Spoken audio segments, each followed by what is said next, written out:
lost without you here with me. If I can find a way,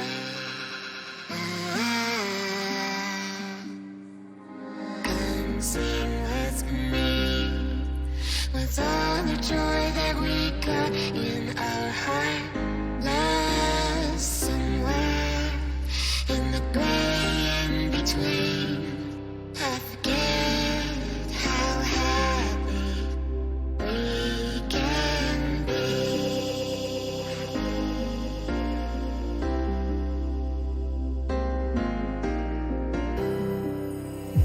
I am lost without you here with me.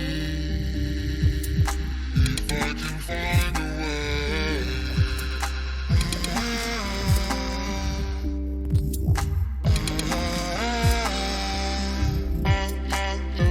with me. If I can find a way,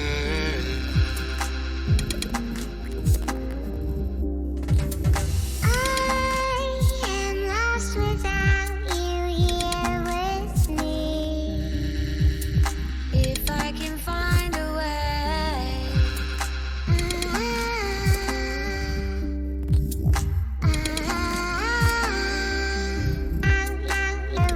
with me.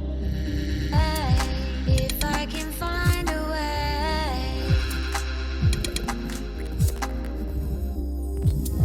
come sing with me, with all the joy that we got in our heart, lost somewhere in the gray in between. I forget how happy we can be. I forget how happy we can be.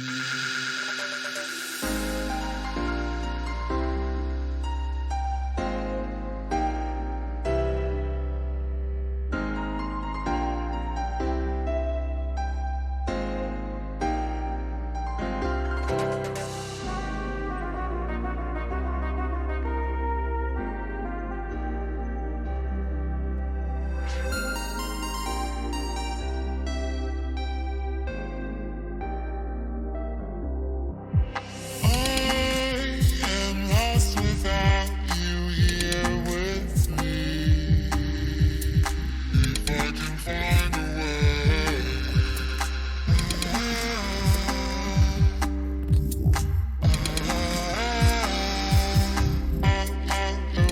with me. If I can find a way,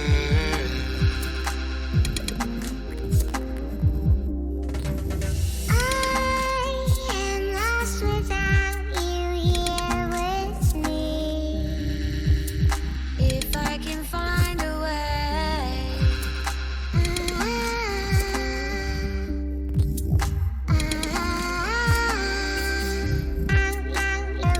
with me. If I can find a way,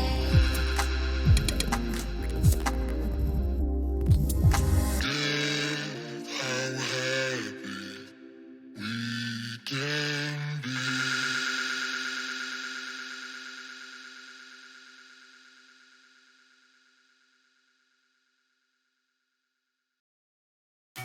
Bottom is waiting for seeing your face in the dead of night by my side, but I'm still hesitating, 'cause there is this distance and we both feel it through the dark in our hearts. Gotta keep from breaking. I am not afraid of the storms of day to day. I know that they will pass us by. The life may fall apart. We are stronger through the scars we know. 'Cause we both have gotta try. 'Cause if we keep holding on, we can break through these walls. Keeping these open doors through the storm, we'll make it out. And if we keep holding on, we can find love that's lost. Things are not too far gone.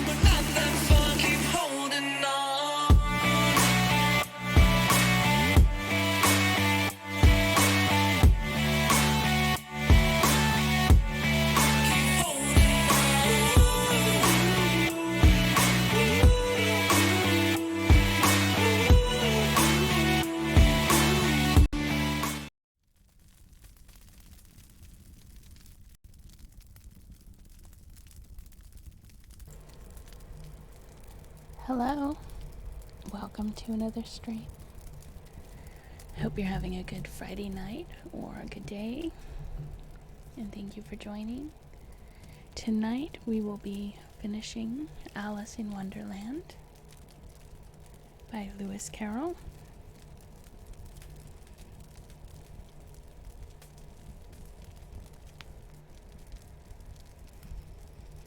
And we left off on chapter 12, so let's continue.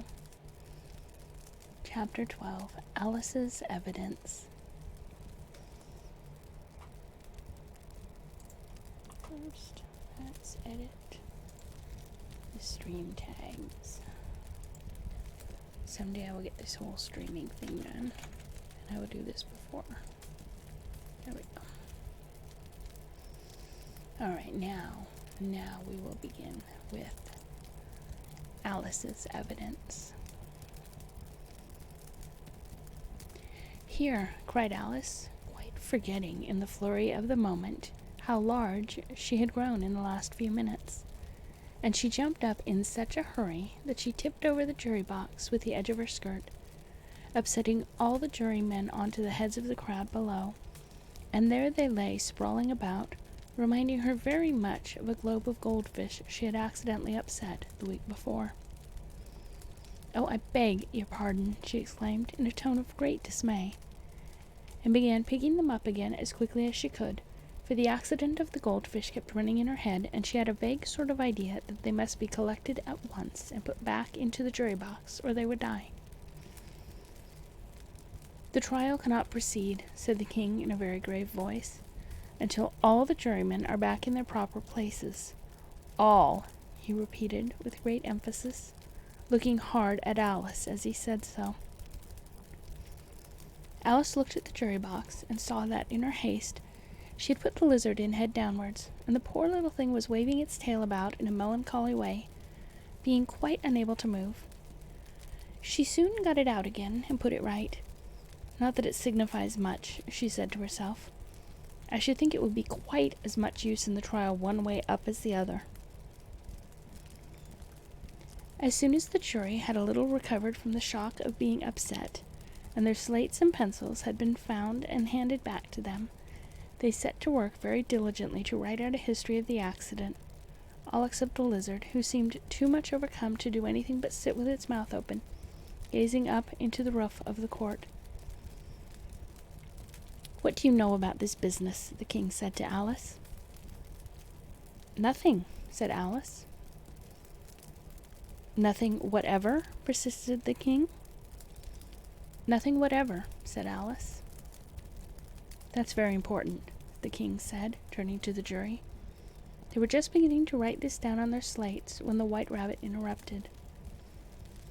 "Unimportant, your majesty means, of course," he said in a very respectful tone, but frowning and making faces at him as he spoke.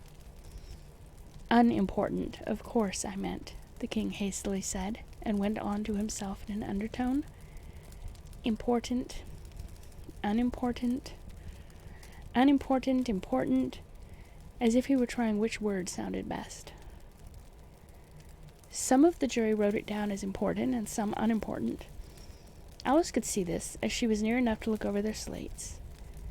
"But it doesn't matter a bit," she thought to herself.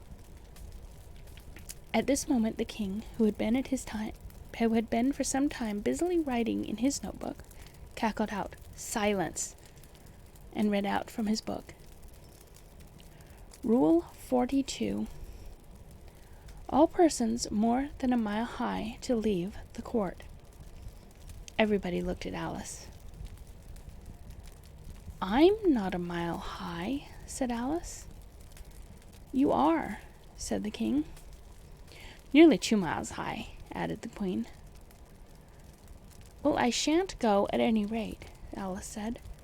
"Besides, that's not a regular rule. You invented it just now." "It's the oldest rule in the book," said the king. "Then it ought to be number 1, said Alice. The king turned pale and shut his notebook hastily. "Consider your verdict," he said to the jury in a low, trembling voice. There's more evidence to come yet, please your majesty, said the White Rabbit, jumping up in a great hurry. This paper has just been picked up. What's in it? Said the Queen. I haven't opened it yet, said the White Rabbit, but it seems to be a letter written by the prisoner to somebody. It must have been that, said the King, unless it was written to nobody, which isn't usual, you know. Who is it directed to? Said one of the jurymen. It isn't directed at all, said the White Rabbit. In fact, there's nothing written on the outside. He unfolded the paper as he spoke, and added, It isn't a letter after all. It's a set of verses. Are they in the prisoner's handwriting? Asked another of the jurymen. No, they're not, said the White Rabbit. And that's the queerest thing about it. The jury all looked puzzled. He must have imitated somebody else's hand, said the King. The jury all brightened up again. Please, your majesty, said the knave. I didn't write it, and they can't prove I did if there's no name signed at the end.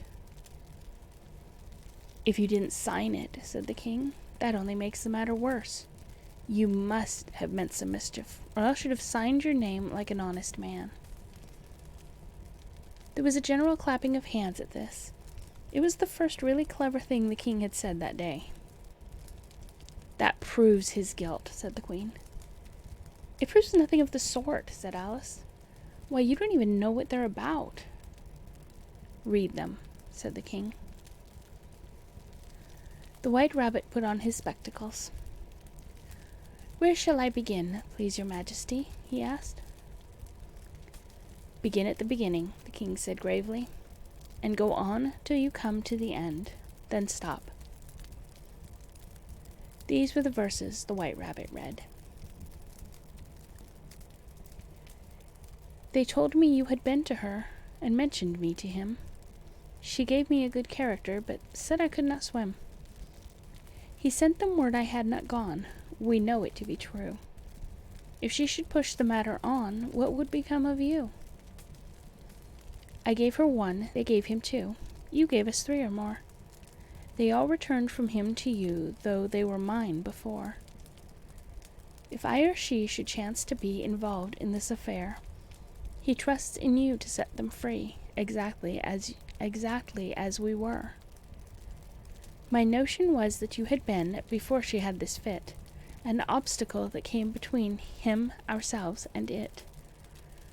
Don't let him know she liked them best, for this must ever be a secret kept from all the rest, between yourself and me. That's the most important piece of evidence we've heard yet, said the King, rubbing his hands. So now let the jury, if any one of them can explain it, said Alice. She had grown so large in the last few minutes that she wasn't a bit afraid of interrupting him. I'll give him 6 pence. I don't believe that there's an atom of meaning in it. The jury all wrote down on their slates. She doesn't believe there's an atom of meaning in it, but none of them attempted to explain the paper. Hello, Zoiku, how are you? It's good to see you again. It was nice seeing everyone over in Sage's stream. I hope that you're still having a good night.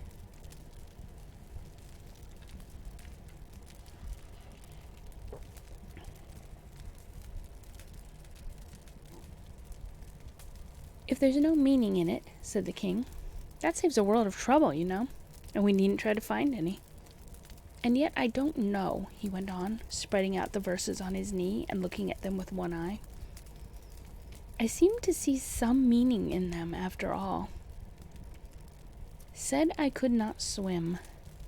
You can't swim, can you? He added, turning to the knave. The knave shook his head sadly. Do I look like it? He said, which he certainly did not, being made entirely of cardboard. Comic Girl, thank you for the host, and welcome to the stream. Enjoy your stay.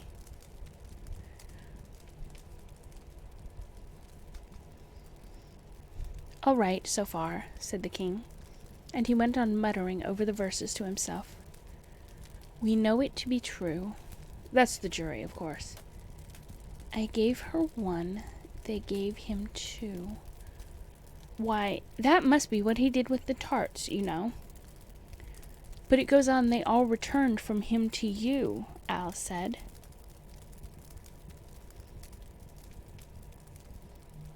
Oh, you are quite welcome. Thank you for joining us, and I hope you enjoyed the reading.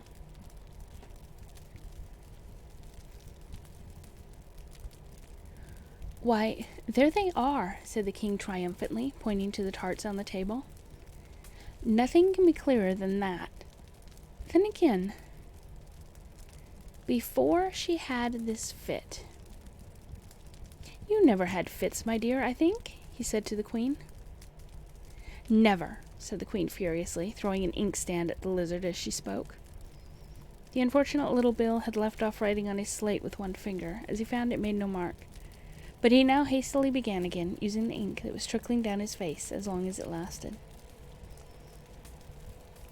Then the words don't fit you, said the king, looking round the court with a smile. There was dead silence. It's a pun, the king added in an offended tone, and everybody laughed.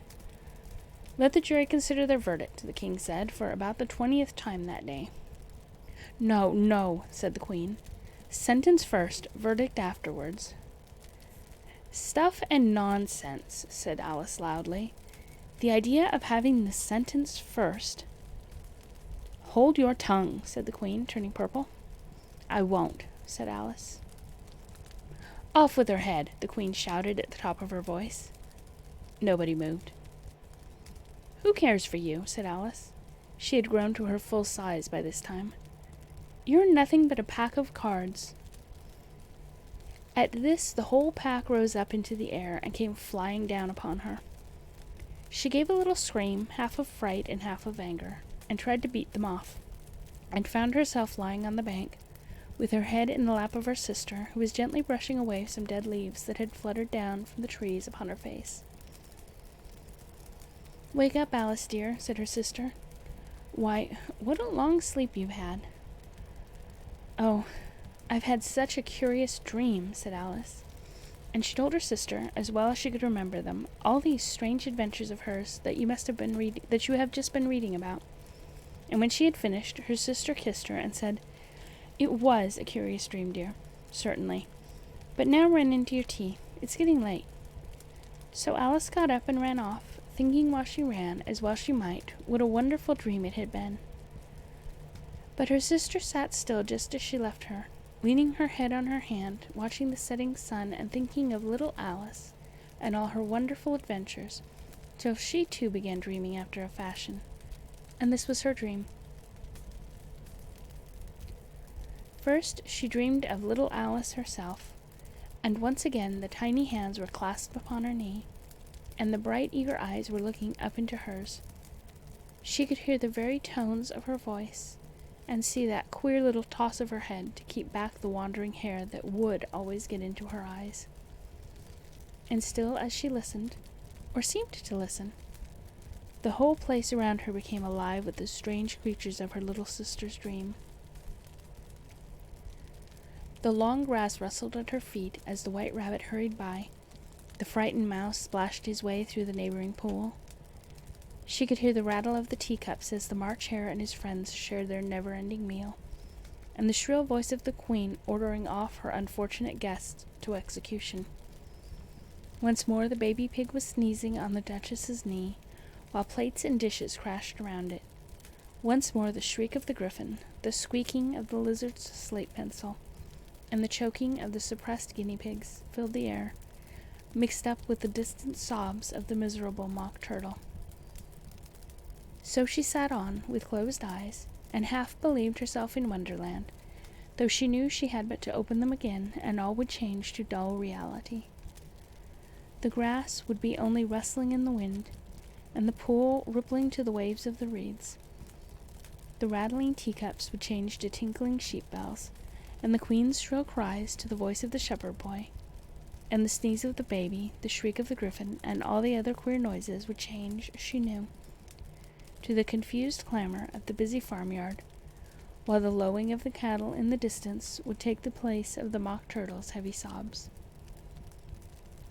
Lastly, she pictured to herself how this same little sister of hers would, in the aftertime, be herself a grown woman, and how she would keep, through all her riper years, the simple and loving heart of her childhood, and how she would gather about her other little children and make their eyes bright and eager with many a strange tale, perhaps even with the dream of Wonderland of long ago, and how she would feel with all their simple sorrows and find a pleasure in all their simple joys, remembering her own child life and the happy summer days. The end. I did not have as much left of that book as I thought I did. So, because we don't want to end the stream now, right? How about if I read Through the Looking Glass and what Alice found there? Does that sound like fun? First, I have to find it.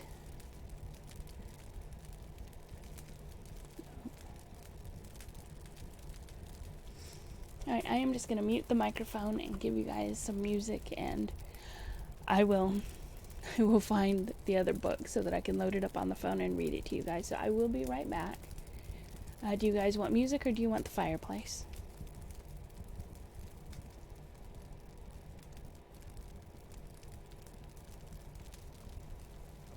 Alright, I will leave the fireplace and just mute the microphone.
Alright, my dears, and we are back, and I have got the book loaded up on the phone, so I should probably take a drink.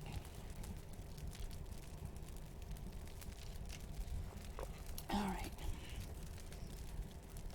And now we shall go on to Through the Looking Glass, still by Lewis Carroll. Chapter 1, Looking Glass House. one thing was certain, that the white kitten had nothing to do with it. It was the black kitten's fault entirely. For the white kitten had been having its face washed by the old cat for the last quarter of an hour, and bearing it pretty well, considering. And you see that it couldn't have had any hand in the mischief. The way Dinah washed her children's faces was this. First, she held the poor thing down by its ear with one paw, and then with the other paw she rubbed its face all over, the wrong way, beginning at the nose, and just now, as I said, she was hard at work on the white kitten, which was lying quite still and trying to purr, no doubt feeling that it was all meant for its good. But the black kitten had been finished with earlier in the afternoon, and so, while Alice was sitting curled up in a corner of the great armchair, half talking to herself and half asleep, the kitten had been having a grand game of romps with the ball of worsted Alice had been trying to wind up, and had been rolling it up and down till it had all come undone again. And there it was, spread over the hearth-rug, all knots and tangles, with the kitten running after its own tail in the middle. "Oh, you wicked little thing!" cried Alice, catching up the kitten and giving it a little kiss to make it understand that it was in disgrace. "Really, Dinah, ought to have taught you better manners. You ought, Dinah, you know you ought," she added, looking reproachfully at the old cat, and speaking in as cross a voice as she could manage. And then she scrambled back into the armchair, taking the kitten and the worsted with her, and began winding up the ball again. But she didn't get on very fast, as she was talking all the time, sometimes to the kitten, and sometimes to herself. Kitty sat very demurely on her knee, pretending to watch the progress of the winding, and now and then putting out one paw and gently touching the ball, as if it would be glad to help if it might. "Do you know what tomorrow is, Kitty?" Alice began. "You'd have guessed it if you'd been up in the window with me. Only Dinah was making you tidy, so you couldn't. I was watching the boys getting in sticks for the bonfire, and it wants plenty of sticks, Kitty. Only it got so cold, and it snowed, so they had to leave off. Never mind, Kitty. We'll go and see the bonfire tomorrow." Here Alice wound 2 or 3 turns of the worsted around the kitten's neck, just to see how it would look. This led to a scramble in which the ball rolled down upon the floor, and yards of it got unwound again.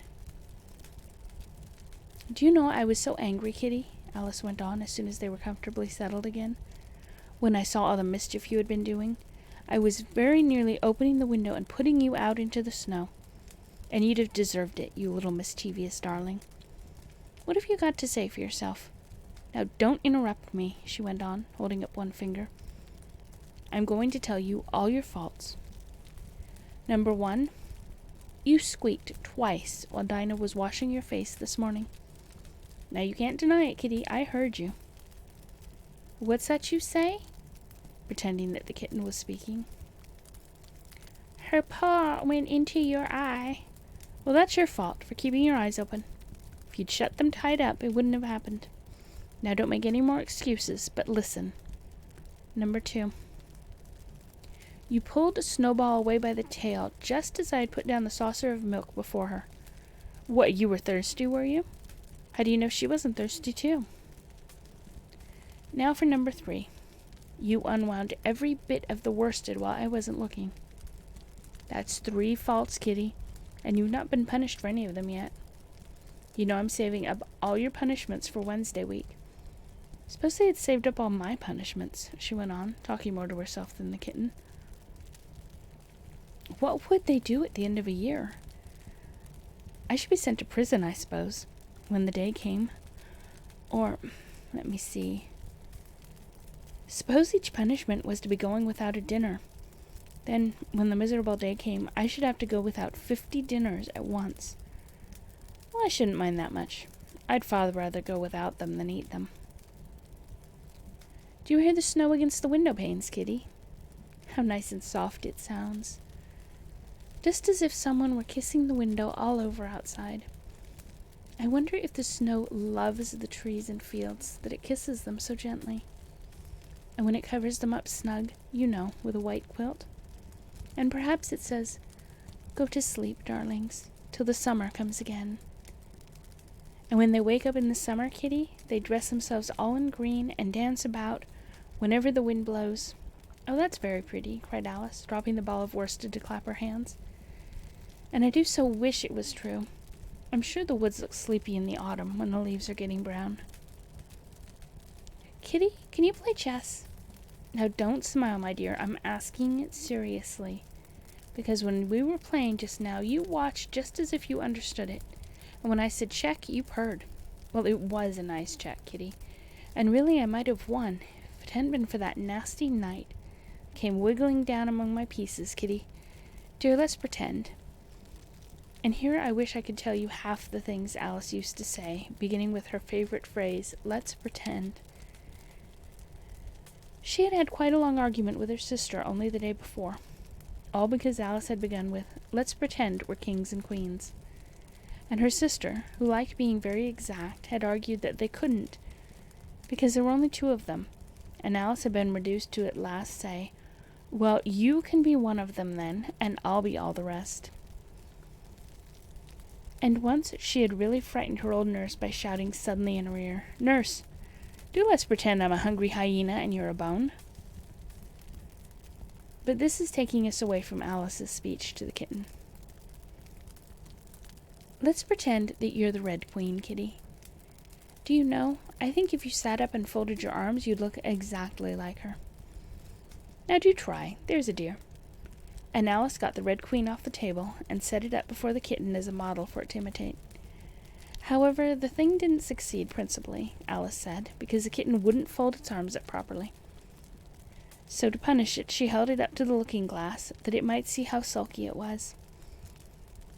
And if you're not good directly, she added, I'll put you through into Looking-Glass House.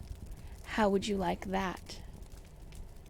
Now, if you'll only attend, Kitty, and not talk so much, I'll tell you all my ideas about Looking-Glass House. First, there's the room you can see through the glass. That's just the same as our drawing room, only the things go the other way. I can see all of it when I get up on a chair, all but the bit behind the fireplace. Oh, I do so wish I could see that bit. I want so much to know whether there's a fire in the winter. You never can tell, you know, unless our fire smokes, and then smoke comes up in that room too. But that may be only pretense, just to make it look as if they had a fire. Well then, the books are something like our books, only the words go the wrong way. I know that because I've held up one of our books to the glass, and then they hold up one of theirs in the other room. How would you like to live in Looking-Glass House, Kitty? I wonder if they'd give you milk in there. Perhaps looking-glass milk isn't good to drink. But oh, Kitty, now we come to the passage. You can just see a little peep of the passage in Looking-Glass House, if you leave the door of our drawing room wide open. And it's very like our own passage as far as you can see, only you know it may be quite different on beyond. Oh, Kitty, how nice it would be if we could only get through into Looking-Glass House. I'm sure it's got, such beautiful things in it. Let's pretend there's a way of getting through it somehow, Kitty. Let's pretend the glass has got all soft like gauze, so that we can go through. Why, it's turning into a sort of mist now, I declare. It'll be easy enough to get through. She was up on the chimney-piece while she said this, though she hardly knew how she had got there. And certainly the glass was beginning to melt away, just like a bright silvery mist. In another moment, Alice was through the glass, and had jumped lightly down into the looking-glass room. The very first thing she did was to look whether there was a fire in the fireplace, and she was quite pleased to find that there was a real one, blazing away as brightly as the one she had left behind. So I shall be as warm here as I was in the old room, thought Alice. Warmer, in fact, because there'll be no one here to scold me away from the fire. Oh, what fun it'll be when they see me through the glass in here, and they can't get at me. Then she began looking about, and noticed that what could be seen from the old room was quite common and uninteresting, but that all the rest was as different as possible. For instance, the pictures on the wall next to the fire seemed to be all alive, and the very clock on the chimney-piece, you know you can only see the back of it in the looking-glass, had got the face of a little old man and grinned at her. They don't keep this room so tidy as the others, Alice thought to herself, as she noticed several of the chessmen down in the hearth among the cinders. But in another moment, with a little "oh" of surprise, she was down on her hands and knees watching them. The chessmen were walking about, 2 and 2. "Here are the Red King and the Red Queen," Alice said, in a whisper for fear of frightening them. "And there are the White King and the White Queen sitting on the edge of the shovel. And here are 2 castles walking arm in arm. I don't think they can hear me," she went on, as she put her head closer down. "And I'm nearly sure they can't see me. I feel somehow as if I were invisible." Here something began squeaking on the table behind Alice, and made her turn her head just in time to see one of the white pawns roll over and begin kicking. She watched it with great curiosity to see what would happen next. "It is the voice of my child," the White Queen cried out as she rushed past the king, so violently that she knocked him over among the cinders. "My precious Lily, my imperial kitten," and she began scrambling wildly up the side of the fender. "Imperial fiddlestick," said the king, rubbing his nose, which had been hurt by the fall. He had a right to be a little annoyed with the queen, for he was covered with ashes from head to foot. Alice was very anxious to be of use, and as the poor little Lily was nearly screaming herself into a fit, she hastily picked up the queen and set her on the table by the side of her noisy little daughter. The queen gasped and sat down. The rapid journey through the air had quite taken away her breath, and for a minute or 2 she could do nothing but hug the little Lily in silence. As soon as she had recovered her breath a little, she called out to the White King, who was sitting sulkily among the ashes, "Mind the volcano."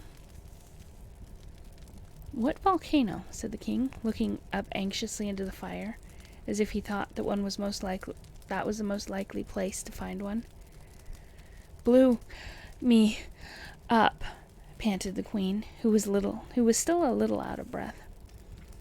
"Mind you come up the regular way. Don't get blown up." Alice watched the White King as he slowly struggled up from bar to bar, till at last she said, "Why, you'll be hours and hours getting to the table at that rate. I'd far better help you, hadn't I?" But the king took no notice of the question. It was quite clear that he could neither hear her nor see her. "Hello, Blaze. How are you? I'm glad to see you tonight."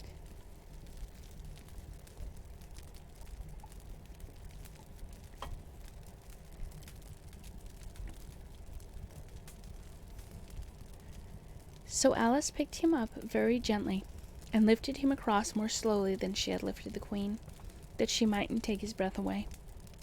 But before she put him on the table, she thought she might as well dust him a little, he was so covered with ashes.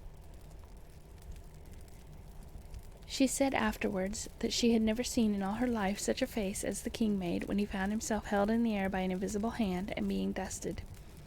He was far too much astonished to cry out, but his eyes and his mouth went on getting larger and larger, and rounder, till her hand shook so with laughter that she nearly let him drop upon the floor. "Oh, please don't make such faces, my dear," she cried out, quite forgetting that the king couldn't hear her. "You make me laugh so that I can hardly hold you. And don't keep your mouth open so wide. All the ashes will get into it there. Now I think you're tidy enough," she added, as she smoothed his hair and set him upon the table near the queen. The king immediately fell flat on his back and lay perfectly still, and Alice was a little alarmed at what she had done, and went round the room to see if she could find any water to throw over him.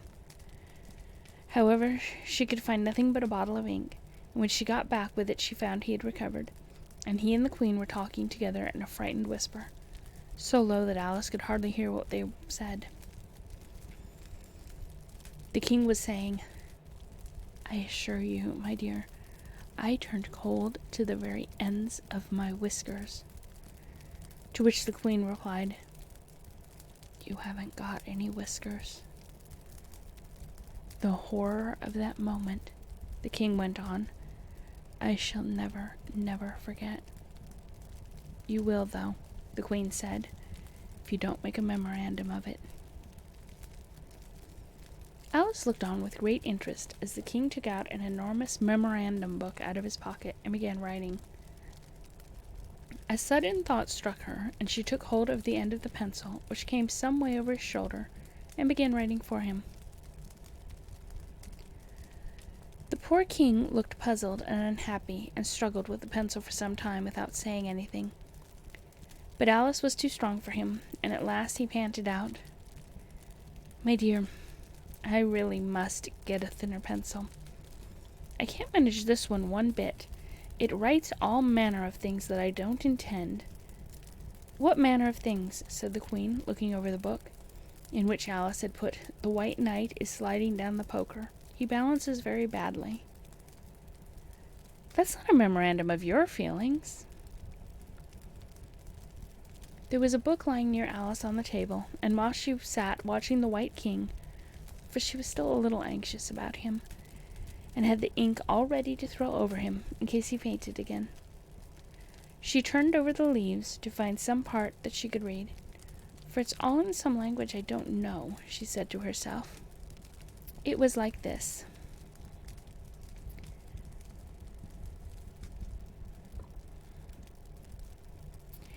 and here we have the Jabberwocky poem, but it's backwards, and I'm not even going to try to read that.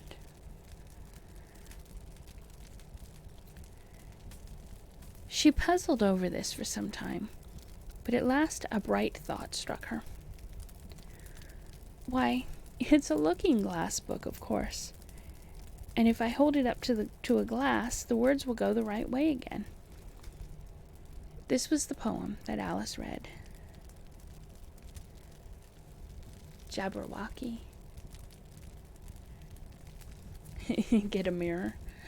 Well, no, I can see the words in the book, but I'm not going to try to read them backwards. We get to read them forwards now, and that's much more fun, don't you think? "'Twas brillig, and the slithy toes did gyre and gimble in the wabe. All mimsy were the borogoves, and the mome raths outgrabe. Beware the Jabberwock, my son, the jaws that bite, the claws that catch. Beware the jujubird, and shun the frumious bandersnatch." He took his vorpal sword in hand, long time the maxim foe he sought. So rested he by the tumtum tree, and stood a while in thought. And as in uffish thought he stood, the Jabberwock, with eyes of flame, came whiffling through the tulgey wood, and burbled as it came. 1, 2, 1, 2, and through the vorpal blade went snicker-snack. He left it dead, and with its head he went galumphing back. "And hast thou slain the Jabberwock? Come to my arms, my beamish boy. O frabjous day, callooh, callay," he chortled in his joy. "'Twas brillig, and the slithy toes did gyre and gimble in the wabe. All mimsy were the borogoves, and the mome raths outgrabe." "It seems very pretty," she said when she had finished it, "but it's rather hard to understand." You see, she didn't like to confess ever to herself that she couldn't make it out at all. The snicker-snack. I almost read it as Snickers bar. Who knew? Lewis Carroll predicted the Snickers bars.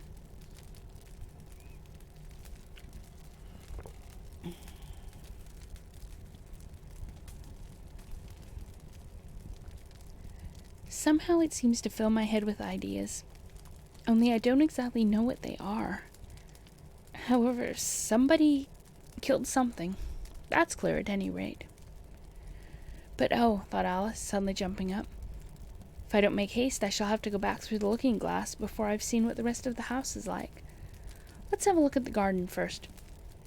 She was out of the room in a moment, and ran downstairs, or at least, it wasn't exactly running, but a new invention of hers for getting downstairs quickly and easily, as Alice said to herself.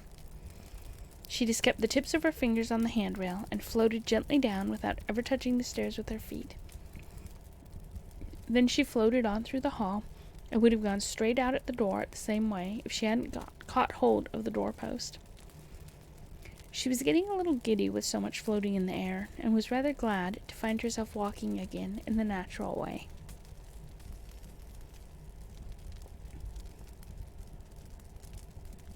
Chapter 2. The Garden of Live Flowers. I should see the garden far better, said Alice to herself, if I could get to the top of that hill. And here's a path that leads straight to it. At least, no, it doesn't do that, after going a few yards along the path and turning several sharp corners. But I suppose it will at last. But how curiously it twists. It's more like a corkscrew than a path.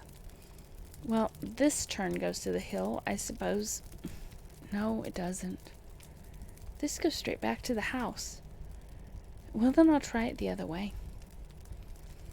And so she did, wandering up and down, and trying turn after turn, but always coming back to the house, do what she would. Indeed, once, when she turned a corner rather more quickly than usual, she ran against it before she could stop herself. It's no use talking about it, Alice said, looking up at the house and pretending it was arguing with her. I'm not going in again yet. I know I should have to get through the looking-glass again, back into the old room, and there'd be an end to all my adventures. So resolutely turning her back upon the house, she set out once more down the path, determined to keep straight on till she got to the hill. For a few minutes all went well, and she was just saying, I really shall do it this time, when the path gave a sudden twist and shook itself, as she described it afterwards. And the next moment she found herself actually walking in at the door. Oh, it's too bad, she cried. I never saw such a house for getting in the way, never. However, there was the hill, full in sight, but there was nothing to be done but start again. This time she came upon a large flower bed, with a border of daisies and a willow tree growing in the middle. "Oh, Tiger Lily," said Alice, addressing herself to one that was waving gracefully about in the wind, "I wish we could talk." "We can talk," said the Tiger Lily, "when there's anybody worth talking to." Alice was so astonished that she could not speak for a minute. It quite seemed to take her breath away. At length, as the Tiger Lily went on waving about, she spoke again in a timid voice, almost in a whisper. "And can all the flowers talk?" "As well as you can," said the Tiger Lily, and a great deal louder. "It isn't manners for us to begin, you know," said the Rose, "and I really was wondering when you'd speak. Said I to myself, her face has got some sense in it, though it's not a clever one. Still, you're the right color, and that goes a long way." "I don't care about the color," the Tiger Lily remarked. "If only her petals curled up a little more, she'd be all right." Alice didn't like being criticized, so she began asking questions. "Aren't you sometimes frightened at being planted out here and nobody to take care of you?" "There's the tree in the middle," said the Rose. "What else is it good for?" "But what could it do if any danger came?" Alice asked. "It says, 'Bow wow,'" cried a daisy. "That's why its branches are called bows." "Didn't you know that?" cried another daisy. And here they all began shouting together, till the air seemed quite full of little shrill voices. "Silence, every one of you," cried the Tiger Lily, waving itself passionately from side to side, and trembling with excitement. "They know I can't get at them," it panted, bending its quivering head towards Alice, "or they wouldn't dare to do it." "Never mind," Alice said in a soothing tone, and stooping down to the daisies, who were just beginning again, she whispered, "If you don't hold your tongues, I'll pick you." There was silence in a moment, and several of the pink daisies turned white. "That's right," said the Tiger Lily. "The daisies are worst of all. When one speaks, they all begin together, and it's enough to make one wither to hear the way they go on." "How is it you can all talk so nicely?" Alice asked. hoping to get it into a better temper by a compliment. "I've been in many gardens before, but none of the flowers could talk."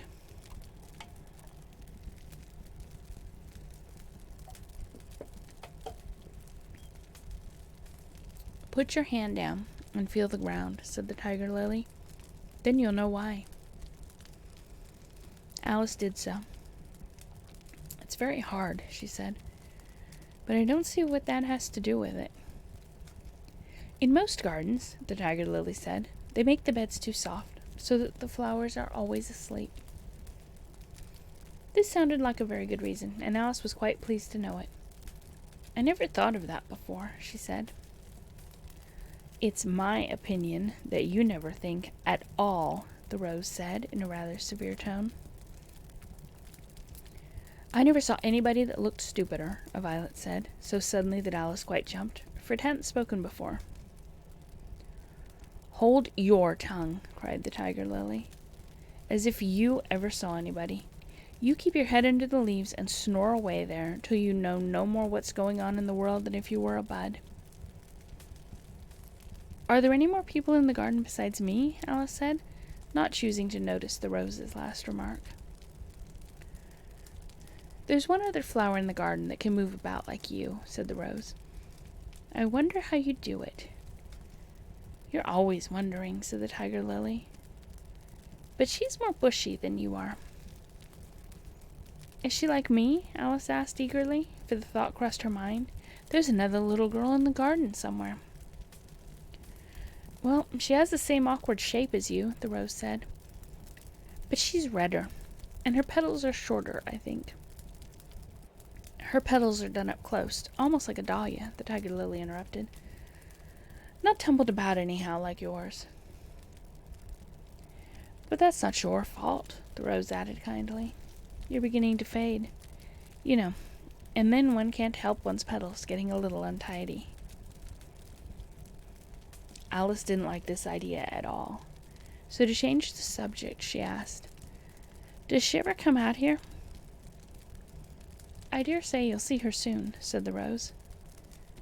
She's one of the thorny kind." "Where does she wear the thorns?" Alice asked with some curiosity. "Why, all round her head, of course," the rose replied. "I was wondering you hadn't got some too. I thought it was the regular rule." "She's coming," cried the larkspur. "I hear her footstep, thump, thump, thump, along the gravel walk." Alice looked round eagerly and found that it was the Red Queen. "She's grown a good deal," was her first remark. She had indeed. When Alice first found her in the ashes, she had been only 3 inches high, and here she was half a head taller than Alice herself. "It's the fresh air that does it," said the rose. "Wonderfully fine air it is out here." "I think I'll go and meet her," said Alice, for though the flowers were interesting enough, she felt that it would be far grander to have a talk with a real queen. "You can't possibly do that," said the rose. "I should advise you to walk the other way." This sounded nonsense to Alice, so she said nothing, but set off at once towards the Red Queen. To her surprise, she lost sight of her in a moment, and found herself walking in at the front door again. A little provoked, she drew back,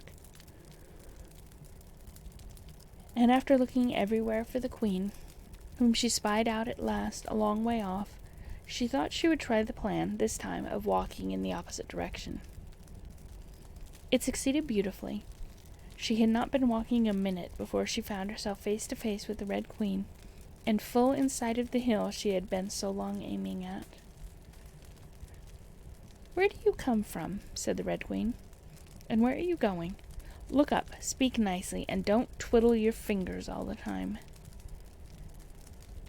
Alice attended to all these directions, and explained, as well as she could, that she had lost her way.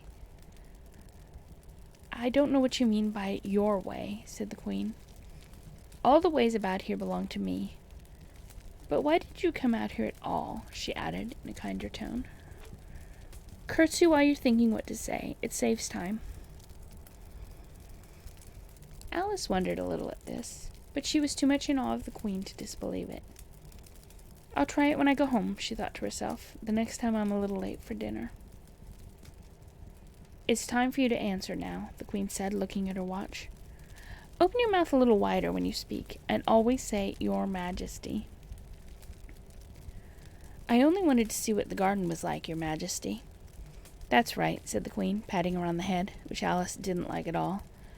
"Though when you say garden, I've seen gardens, compared with which this would be a wilderness." Alice didn't dare to argue the point, but went on. "And I thought I'd try to find my way to the top of that hill." "When you say hill," the Queen interrupted, "I could show you hills, in comparison with which you'd call that a valley." "No, you shouldn't," said Alice, surprised into contradicting her at last. "A hill can't be a valley, you know. That would be nonsense." The Red Queen shook her head. "You may call it nonsense if you like," she said, "but I've heard nonsense, compared with which that would be as sensible as a dictionary." Alice curtsied again, as she was afraid from the Queen's tone that she was a little offended, and they walked on in silence till they got to the top of the little hill. For some minutes Alice stood without speaking, looking out in all directions over the country, and a most curious country it was. There were a number of tiny little brooks running straight across it from side to side, and the ground between was divided up into squares by a number of little green hedges that reached from brook to brook. "I declare it's marked out just like a chessboard," Alice said at last. "There ought to be some men moving about somewhere. And so there are," she added in a tone of delight, and her heart began to beat quick with excitement as she went on.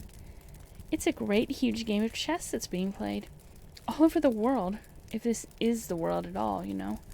Oh, what fun it is! How I wish I was one of them. I wouldn't mind being a pawn, if only I might join, though of course I should like to be queen best." She glanced rather shyly at the real Queen as she said this, but her companion only smiled pleasantly and said, "That's easily managed. You can be the White Queen's pawn if you like, as Lily's too young to play, and you're in the second square to begin with. When you get to the 8th square you'll be a queen." Just at this moment, somehow or other, they began to run. Alice never could quite make out, in thinking it over afterwards, how it was that they began. All she remembers is that they were running hand in hand, and the Queen went so fast that it was all she could do to keep up with her, and still the Queen kept crying, "Faster, faster!" But Alice felt she could not go faster, though she had not breath left to say so.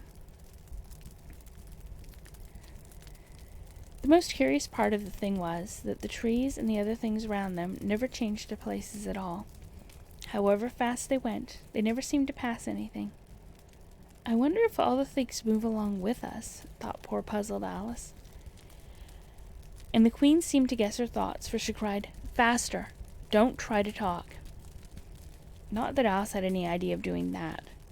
She felt as if she would never be able to talk again, she was getting so much out of breath. And still the Queen cried, "Faster, faster," and dragged her along. "Are we nearly there?" Alice managed to pant out at last. "Nearly there," the Queen repeated. "Why, we passed it 10 minutes ago. Faster!" And they ran on for a time in silence, with the wind whistling in Alice's ears and almost blowing her hair off her head, she fancied. "Now, now," cried the Queen. "Faster! Faster!" And they went so fast that at last they seemed to skim through the air, hardly touching the ground with their feet, till suddenly, just as Alice was getting quite exhausted, they stopped, and she found herself sitting on the ground, breathless and giddy. The Queen propped her up against a tree and said kindly, "You may rest a little now." Alice looked round her in great surprise. "Why, I do believe we've been under this tree the whole time. Everything's just as it was."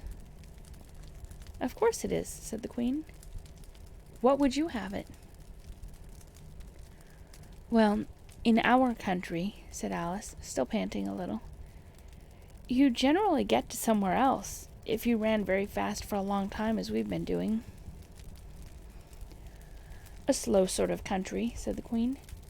"Now, here, you see, It takes all the running you can do to keep in the same place. If you want to get somewhere else, you must run at least twice as fast as that. I'd rather not try, please, said Alice. I'm quite content to stay here. Only I am so hot and thirsty. I know what you'd like, the Queen said good-naturedly, taking a little box out of her pocket. Have a biscuit. Alice thought it would not be civil to say no, though it wasn't at all what she wanted. So she took it and ate it as well as she could, and it was very dry, and she thought she had never been so nearly choked in all her life. While you're refreshing yourself, said the Queen, I'll just take the measurements. And she took a ribbon out of her pocket, marked in inches, and began measuring the ground and sticking little pegs in here and there. At the end of 2 yards, she said, putting in a peg to mark the distance, I shall give you your directions. Have another biscuit. No, thank you, said Alice. One's quite enough. Thirst quenched, I hope, said the Queen. Alice did not know what to say to this, but luckily the Queen did not wait for an answer, but went on. At the end of 3 yards, I shall repeat them, for fear of your forgetting them. At the end of 4, I shall say goodbye, and at the end of 5, I shall go. She got all the pegs put in by this time, and Alice looked on with great interest as she returned to the tree, and then began slowly walking down the row. At the 2-yard peg, she faced round and said, A pawn goes 2 squares in its first move, you know. So you'll go very quickly through the 3rd square, by railway, I should think, and you'll find yourself in the 4th square in no time. Well, that square belongs to Tweedledum and Tweedledee. The 5th is mostly water. The 6th belongs to Humpty Dumpty. But you make no remark. I didn't know I had to make one. Just then, Alice faltered out. You should have, You should have said, It's extremely kind of you to tell me all this. However, we'll suppose it said, The 7th square is all forest. However, one of the knights will show you the way. And in the 8th square we shall be queens together, and it's all feasting and fun. Alice got up and curtsied and sat down again. At the next peg the Queen turned again, and this time she said, Speak in French when you can't think of the English for a thing. Turn out your toes as you walk, and remember who you are. She did not wait for Alice to curtsy this time, but walked on quickly to the next peg, where she turned for a moment to say goodbye, and then hurried on to the last. How it happened, Alice never knew, but exactly as she came to the last peg, she was gone. Whether she vanished into the air, or whether she ran quickly into the woods, and she can't run very fast, thought Alice. There was no way of guessing, but she was gone, and Alice began to remember that she was a pawn, and that it would soon be time for her to move.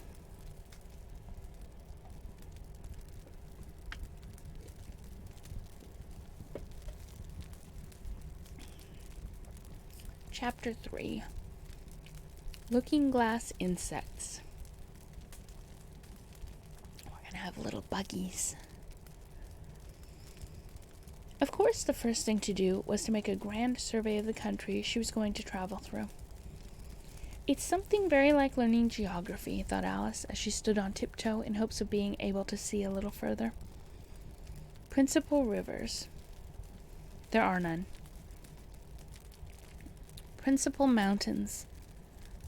I'm on the only one, but I don't think it's got any name. Principal towns. What are those creatures making honey down there? They can't be bees. Nobody ever saw bees a mile off, you know. And for some time she stood silent, watching one of them that was bustling about among the flowers, poking its proboscis into them. Just as if it was a regular bee, thought Alice. However, this was anything but a regular bee. In fact, it was an elephant, as Alice soon found out, though the idea quite took her breath away at first. And what enormous flowers they must be, was her next idea. Something like cottages with the roofs taken off, and stalks put to them, and what quantities of honey they must make. I think I'll go down and No, I won't just yet, she went on, checking herself just as she was beginning to run down the hill and trying to find some excuse for turning shy so suddenly. It'll never do to go down among them without a good long branch to brush them away. And what fun it'll be when they ask me how I like my walk. I shall say, "Oh, I like it well enough." Here came the favorite little toss of the head. Only it was so dusty and hot, and the elephants did tease so. "I think I'll go down the other way," she said after a pause. "And perhaps I may visit the elephants later on. Besides, I do want to get into the third square." So with this excuse, she ran down the hill and jumped over the first of the 6 little brooks.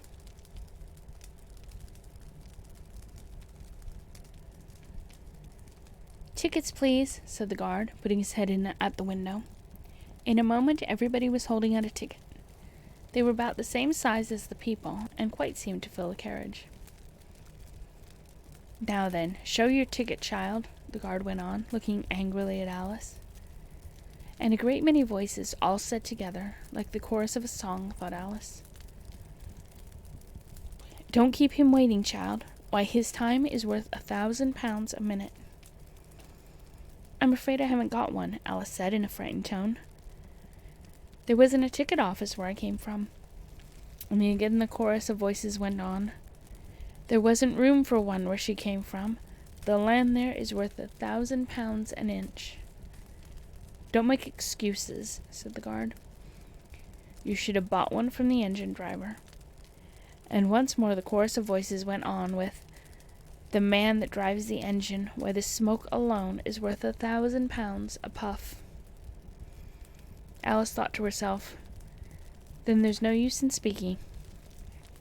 The voices didn't join in this time, as she hadn't spoken, but to her great surprise they all thought in chorus. I hope you understand what thinking in chorus means, for I must confess that I don't. Better say nothing at all. Language is worth £1,000 a word. "I shall dream about £1,000 tonight, I know I shall," thought Alice. All this time the guard was looking at her, first through a telescope, then through a microscope, and then through an opera glass. At last he said, "You're traveling the wrong way," and shut up the window and went away. "So young a child," said the gentleman sitting opposite to her. He was dressed in white paper. "Ought to know which way she's going, even if she doesn't know her own name." A goat that was sitting next to the gentleman in white shut his eyes and said in a loud voice, "She ought to know her way to the ticket office, even if she doesn't know the alphabet." There was a beetle sitting next to the goat. It was a very queer carriage full of passengers altogether. And as the rule seemed to be that they should all speak in turn, he went on with, "She'll have to go back from here as luggage." Alice couldn't see who was sitting beyond the beetle, but a hoarse voice spoke next. "Change engines," it said, and was obliged to leave off. "It sounds like a horse," Alice thought to herself, and an extremely small voice close to her ear said, "You might make a joke on that. Something about horse and horse, you know." Then a very gentle voice in the distance said, "She must be labeled Lass with care, you know." And after that other people went on. What a number of people there are in the carriage, thought Alice, saying, "She must come by post, as she's got a head on her. She must be sent as a message by the telegraph. She must draw the train herself the rest of the way," and so on. But the gentleman dressed in white paper leaned forward and whispered in her ear, "Never mind what they all say, my dear, but take a return ticket every time the train stops." "Indeed I shan't," Alice said rather impatiently. "I don't belong to this railway journey at all. I was in a wood just now, and I wish I could get back there." "You might make a joke on that," said the little voice close to her ear. "Something about you would, if you could, you know." "Don't tease so," said Alice, looking about in vain to see where the voice came from.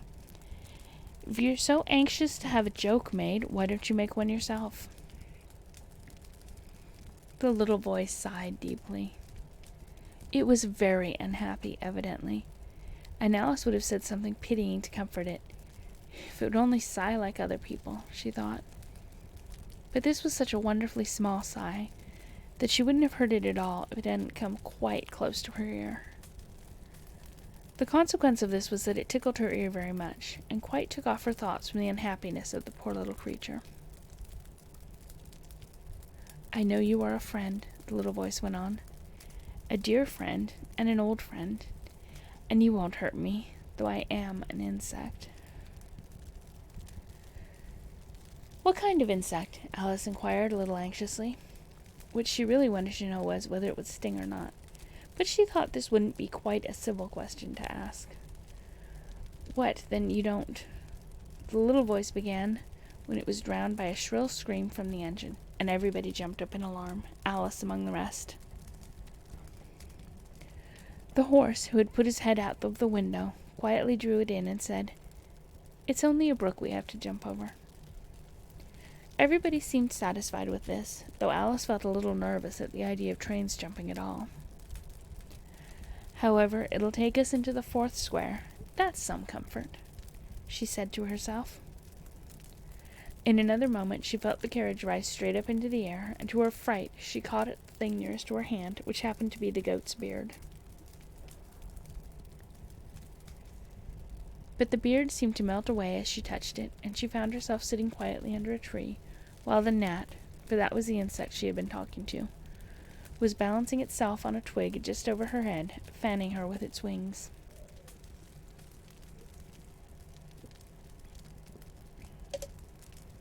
It certainly was a very large gnat. About the size of a chicken, Alice thought. Still, she couldn't feel nervous with it after they had been talking together so long. "Then you don't like all insects?" the gnat went on, as quietly as if nothing had happened. "I like them when they can talk," Alice said. "None of them ever talk where I come from." What sort of insects do you rejoice in where you come from?" the gnat inquired. "I don't rejoice in insects at all," Alice explained, "because I'm rather afraid of them, at least the large kinds. But I can tell you the names of some of them." "And of course they answer to their names," the gnat remarked carelessly. "I never knew them to do it." "What's the use of their having names," the gnat said, "if they won't answer to them?" "No use to them," said Alice, "but it's useful to the people who name them, I suppose. If not, why do things have names at all?" "I can't say," the gnat replied. "Further on, in the wood down there, they've got no names. However, go on with your list of insects. You're wasting time." "Well, there's the horsefly," Alice began, counting off the names on her fingers. "All right," said the gnat. "Halfway up that bush you'll see a rocking horsefly, if you look. It's made entirely of wood and gets about by swinging itself from branch to branch." "What does it live on?" Alice asked, with great curiosity. "Sap and sawdust," said the gnat. "Go on with the list." Alice looked up at the rocking horsefly with great interest, and made up her mind that it must have been just repainted, it looked so bright and sticky. And then she went on, "And there's the dragonfly." "Look on the branch above your head," said the gnat. "Look on the branch above your head," said the gnat, "and there you'll find a snapdragonfly. Its body is made of plum pudding, its wings of holly leaves, and its head is a raisin burning in brandy." "And what does it live on?" "Frumentary and mince pie," the gnat replied, "and it makes its nest in a Christmas box." "And then there's the butterfly," Alice went on, after she had taken a good look at the insect with its head on fire, and had thought to herself, "I wonder if that's the reason insects are so fond of flying into candles, because they want to turn into snapdragonflies." "Crawling at your feet," said the gnat. Alice drew her feet back in some alarm. "You may observe a bread and butter fly. Its wings are thin slices of bread and butter. Its body is a crust, and its head a lump of sugar." "And what does it live on?" "Weak tea with cream in it." A new difficulty came into Alice's head. Supposing it couldn't find any, she suggested. Then it would die, of course. But that must happen very often, Alice remarked thoughtfully. It always happens, said the gnat. After this, Alice was silent for a minute or two, pondering. The gnat amused itself meanwhile by humming round and round her head. At last it settled again and remarked, "I suppose you don't want to lose your name." "No, indeed," Alice said, a little anxious. "And yet I don't know," the gnat went on in a careless tone. "Only think how convenient it would be if you could manage to go home without it. For instance, if your governess wanted to call you to your lessons, she would call out, 'Come here!' And there she would have to leave off, because there wouldn't be any name for her to call. And of course you wouldn't have to go, you know." "That would never do, I'm sure," said Alice. "The governess would never think of excusing me lessons for that. If she couldn't remember my name, she'd call me Miss, as the servants do." "Well, if she said Miss, and didn't say anything more," the gnat remarked, "of course she'd miss your lessons." "That's a joke. I wish you had made it." "Why do you wish I had made it?" Alice asked. "It's a very bad one." But the gnat only sighed deeply, while 2 large tears came rolling down its cheeks. "You shouldn't make jokes," Alice said, "if it makes you so unhappy." Then came another of those melancholy little sighs, and this time the poor gnat really seemed to have sighed itself away, for when Alice looked up, there was nothing whatever to be seen on the twig, and as she was getting quite chilly with sitting still so long, she got up and walked on.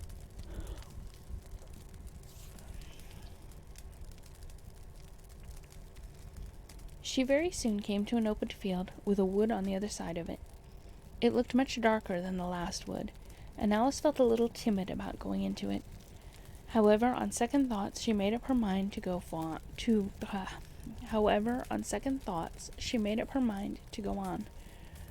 "For I certainly won't go back," she thought to herself, and this was the only way to the 8th square.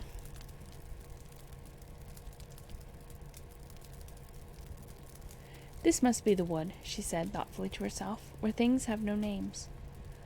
I wonder what'll become of my name when I go in. I shouldn't like to lose it at all, because they'd have to give me another, and it would be almost certain to be an ugly one. But then the fun would be trying to find the creature that had got my old name. That's just like the advertisements, you know, when people lose dogs. Answers to the name of Dash, head on a brass collar. Just fancy calling everything you met Alice till one of them answered. Only they wouldn't answer at all if they were wise."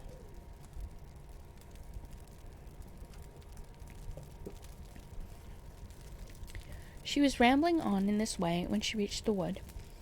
It looked very cool and shady.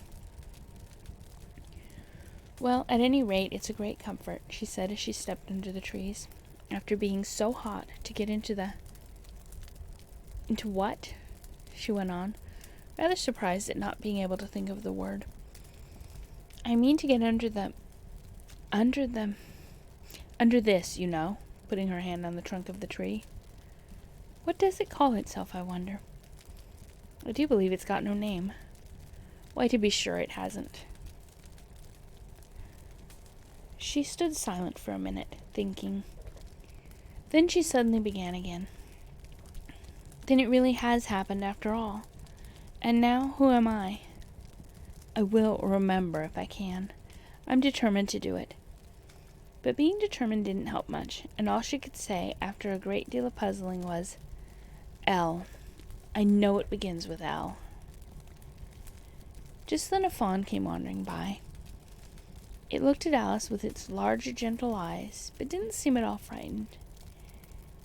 Here then, Alice said, as she held out her hand and tried to stroke it, but it only started back a little, and then stood looking at her again.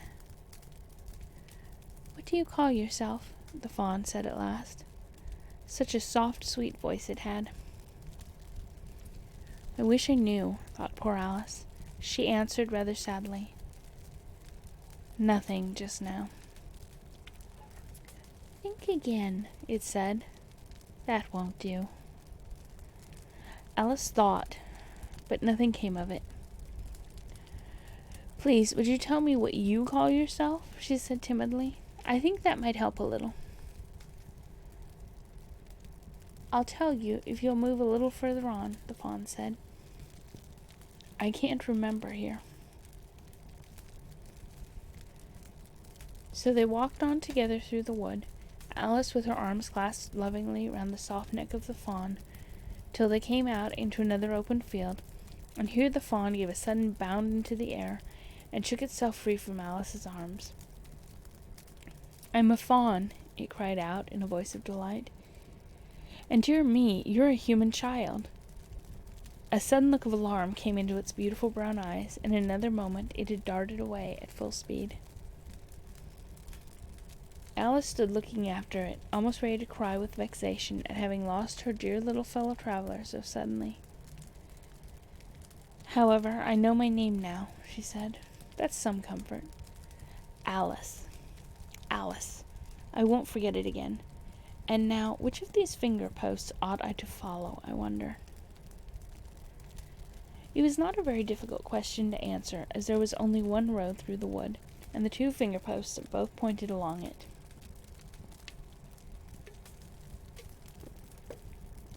"I'll settle it," Alice said to herself, "when the road divides, and they point different ways."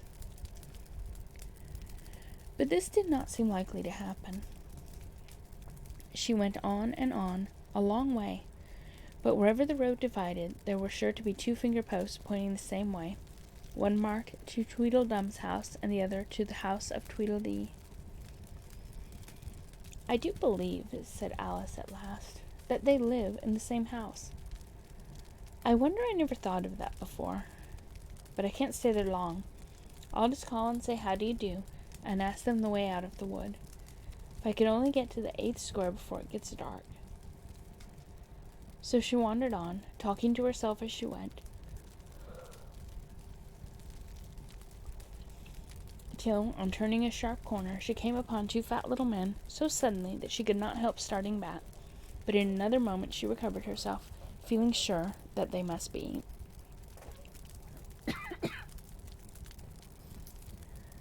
Chapter 15. Tweedledum. It is not chapter 15. I'm a dumbass who can't count. It's chapter 4. Tweedledum and Tweedledee.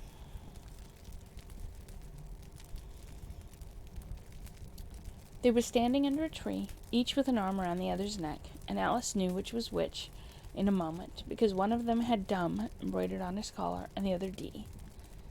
"I suppose they've each got Tweedle round at the back of the collar," she said to herself. They stood so still that she quite forgot they were alive, and she was just looking round to see if the word Tweedle was written at the back of each collar, when she was startled by a voice coming from the one marked Dum. "If you think we're waxworks," he said, "you ought to pay, you know. Waxworks weren't made to be looked at for nothing, nohow." "Contrariwise," added the one marked D, "if you think we're alive, you ought to speak." "I'm sure I'm very sorry," was all Alice could say, for the words of the old song kept ringing through her head like the ticking of a clock, and she could hardly help saying them out loud.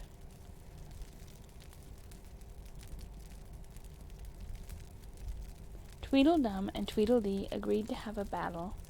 For Tweedledum and Tweedledee, for Tweedledum said Tweedledee. Let's start that poem over again at the beginning. We'll do better this time. Tweedledum and Tweedledee agreed to have a battle, for Tweedledum said Tweedledee had spoiled his nice new rattle. Just then flew down a monstrous crow, as black as a tar barrel, which frightened both the heroes so they quite forgot the quarrel. "I know what you're thinking about," said Tweedledum, "but it isn't so, nohow." "Contrariwise," continued Tweedledee, "if it was so, it might be. And if it were so, it would be. But as it isn't, it ain't. That's logic." "I was thinking," Alice said very politely, "which is the best way out of the wood? It's getting so dark. Would you tell me, please?" But the little men only looked at each other and grinned. They looked so exactly like a couple of great schoolboys that Alice couldn't help pointing her finger at Tweedledum and saying, "First boy." "No, how," Tweedledum cried out briskly, and shut his mouth up again with a snap. "Next boy," said Alice, passing on to Tweedledee, though she felt quite certain he would only shout contrariwise, and so he did. "You've been wrong," cried Tweedledum. "The first thing in a visit is to say, 'How do you do?' and shake hands." And here the two brothers gave each other a hug, and then they held out the two hands that were free to shake hands with her. Alice did not like shaking hands with either of them first, for fear of hurting the other one's feelings. So, as the best way out of the difficulty, she took hold of both hands at once. The next moment they were dancing round in a ring.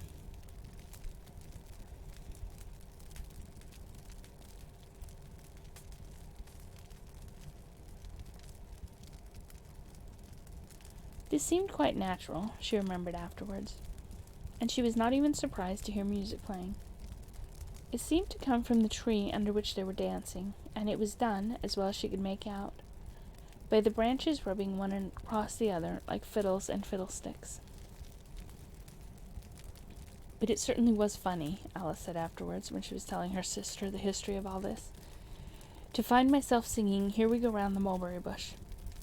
I don't know when I began it, but somehow it felt as if I'd been singing it a long, long time." The other two dancers were fat and very soon out of breath. "4 times round is enough for one dance," Tweedledum panted out, and they left off dancing as suddenly as they had begun. The music stopped at the same moment.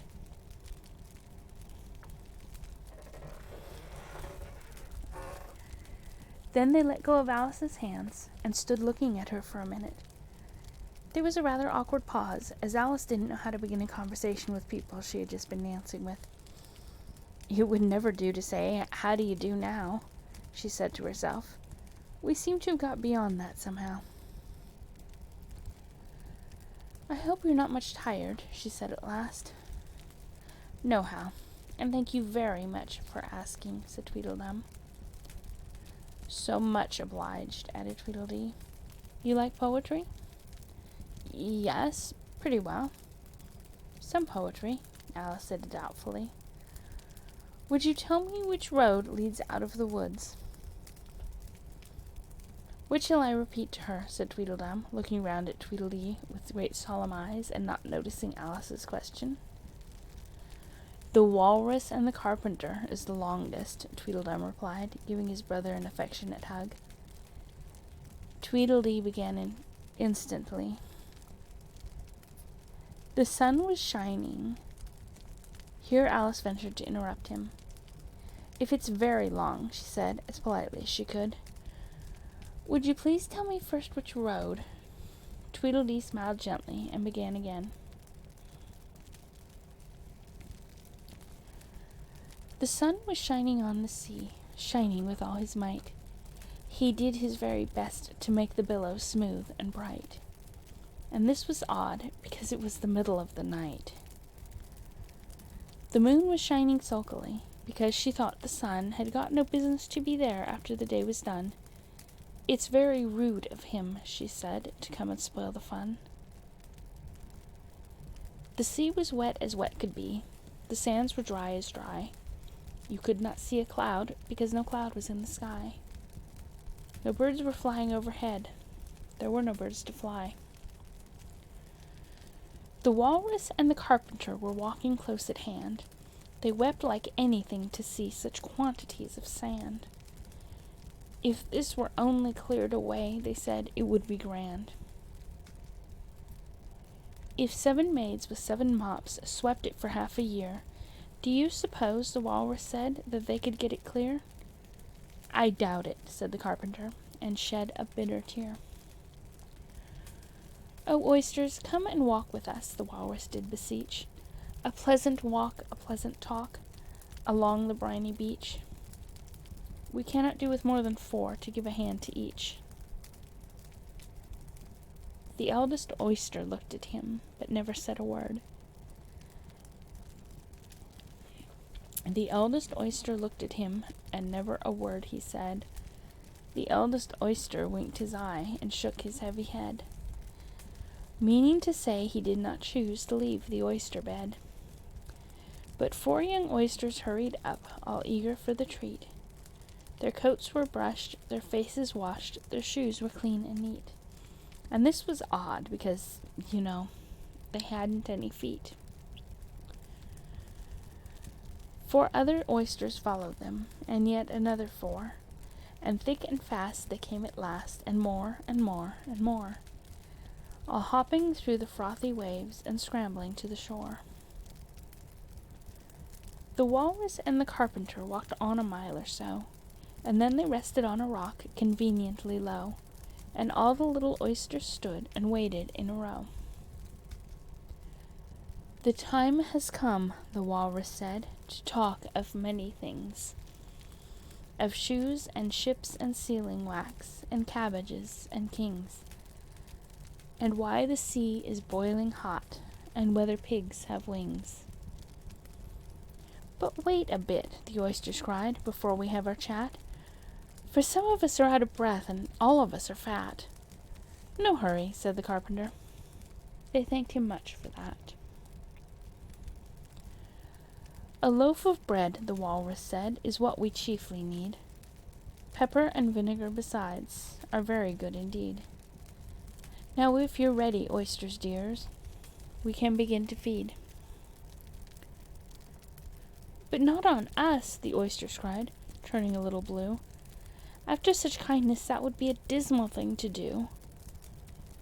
"The night is fine," the walrus said. "Do you admire the view?" "It was so kind of you to come, and you are very nice." The carpenter said nothing, but cut us another slice. "I wish you were not quite so deaf. I've had to ask you twice." "It seems a shame," the walrus said, "to play them such a trick, after we brought them out so far and made them trot so quick." The carpenter said nothing, but the butter spread too thick.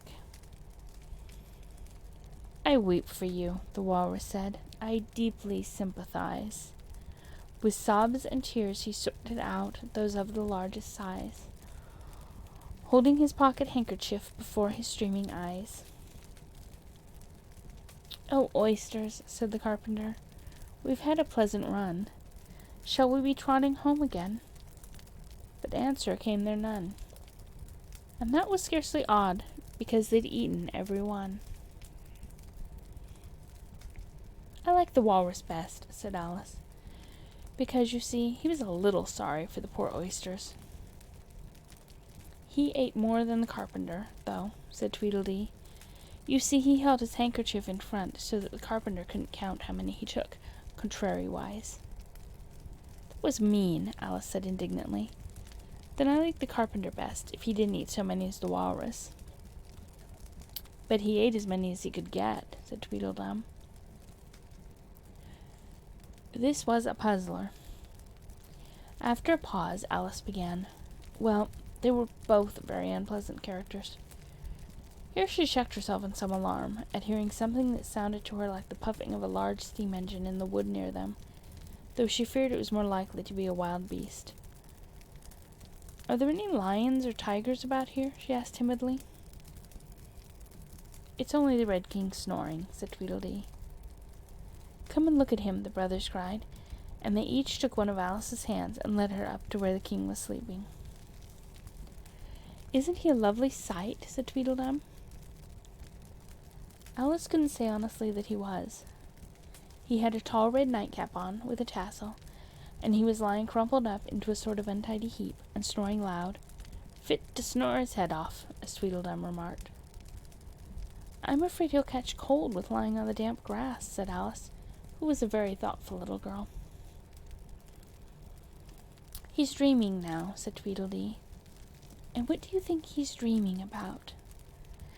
Alice said, "Nobody can guess that." "Why, about you!" Tweedledee exclaimed, clapping his hands triumphantly. "And if he left off dreaming about you, where do you suppose you'd be?" "Where I am now, of course," said Alice. "Not you," Tweedledee retorted contemptuously. "You'd be nowhere. Why, you're only a sort of thing in this dream. If that there king was to wake, added Tweedledum, you'd go out. Bang. Just like a candle. I shouldn't, Alice exclaimed indignantly. Besides, if I'm only a sort of thing in his dream, what are you, I should like to know? Ditto, said Tweedledum. Ditto, ditto, cried Tweedledee. He shouted this so loud that Alice couldn't help saying, Hush! You'll be waking him, I'm afraid, if you make so much noise. Well, it's no use your talking about waking him, said Tweedledum, when you're only one of the things in his dream. You know very well you're not real. I am real, said Alice, and began to cry. You won't make yourself a bit realer by crying, Tweedledee remarked. There's nothing to cry about. If I wasn't real, Alice said, half laughing through her tears, it all seemed so ridiculous. I shouldn't be able to cry. I hope you don't suppose those are real tears, Tweedledum interrupted in a tone of great contempt. I know they're talking nonsense, Alice thought to herself, and it's foolish to cry about it. So she brushed away her tears and went on as cheerfully as she could. At any rate, I'd better be getting out of the wood, for really it's going on very dark. Do you think it's going to rain? Tweedledum spread a large umbrella over himself and his brother, and looked up into it.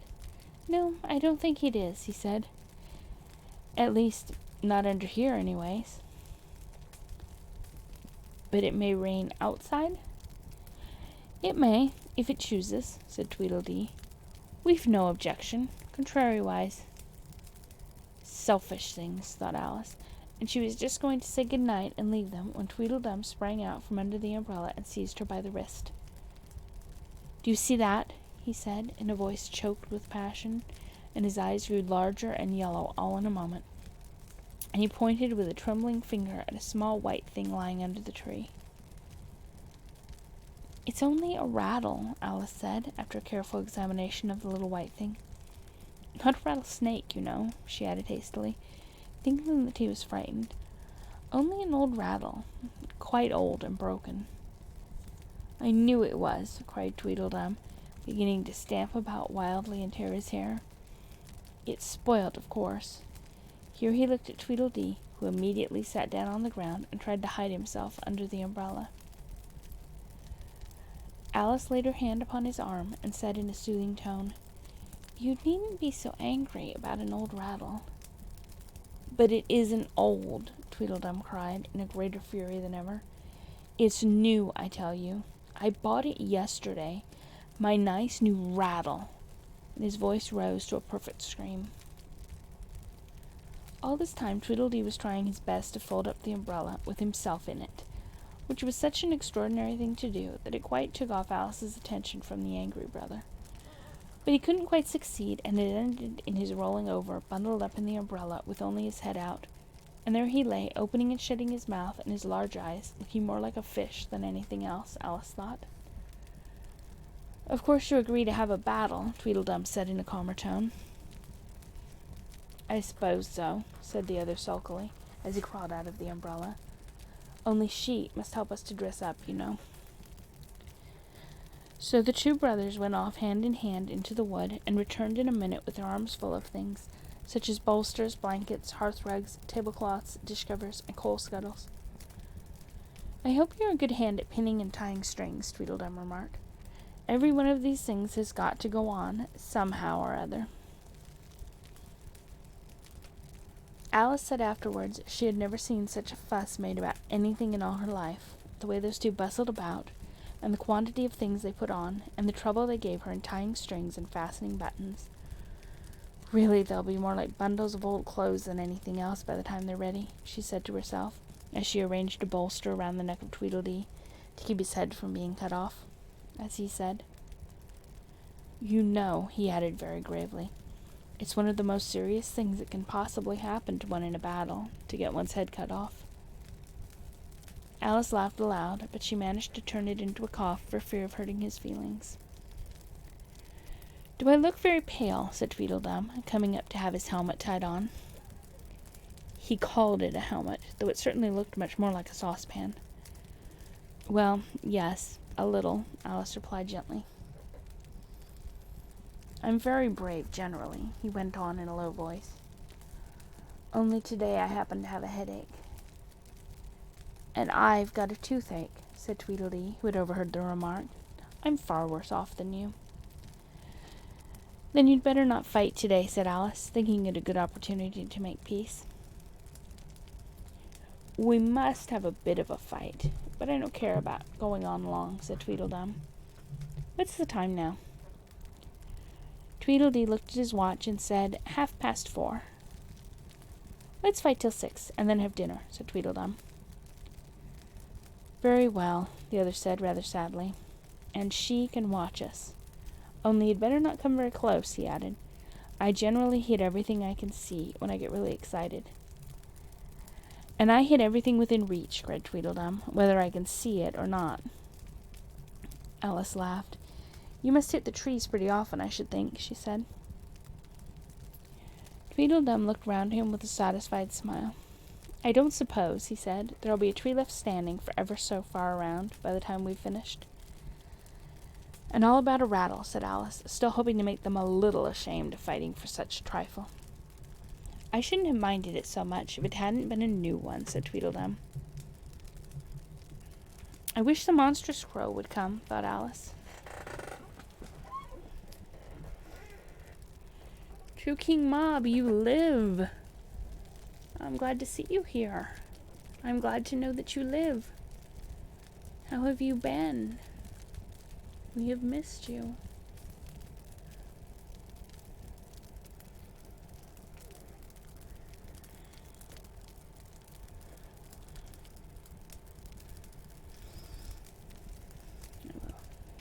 Let us all drink together.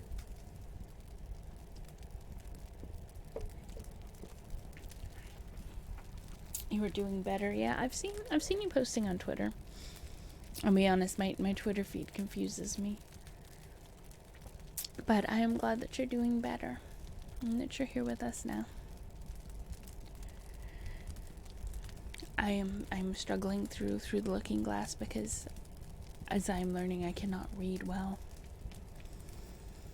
The alcohol has nothing to do with it, I promise.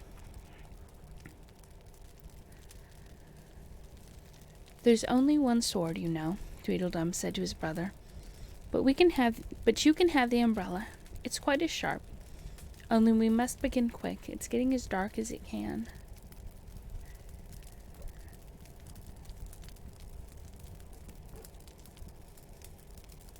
It's the books that are to blame. That is very kind of you, but I promise. Yeah.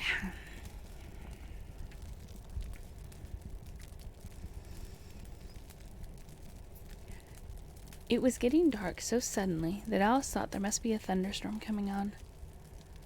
What a thick black cloud that is, she said. And how fast it comes.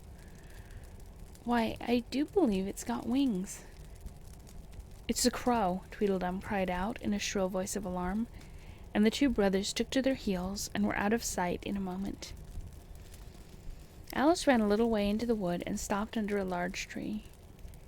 It can never get at me here, she thought. It's far too large to squeeze itself in among the trees. But I wish it wouldn't flap its wings so. It makes quite a hurricane in the woods. Here's somebody's shawl being blown away. Chapter 5. Wool and Water. She caught the shawl as she spoke and looked around for the owner.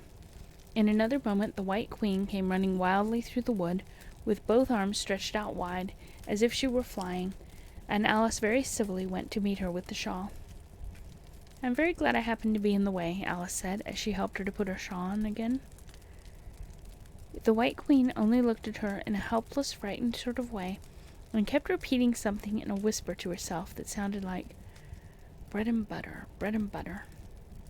And Alice felt that if there was to be any conversation at all, she must manage it herself. So she began rather timidly, Am I addressing the White Queen? Well, yes, if you call that addressing, the Queen said. It isn't my notion of the thing at all.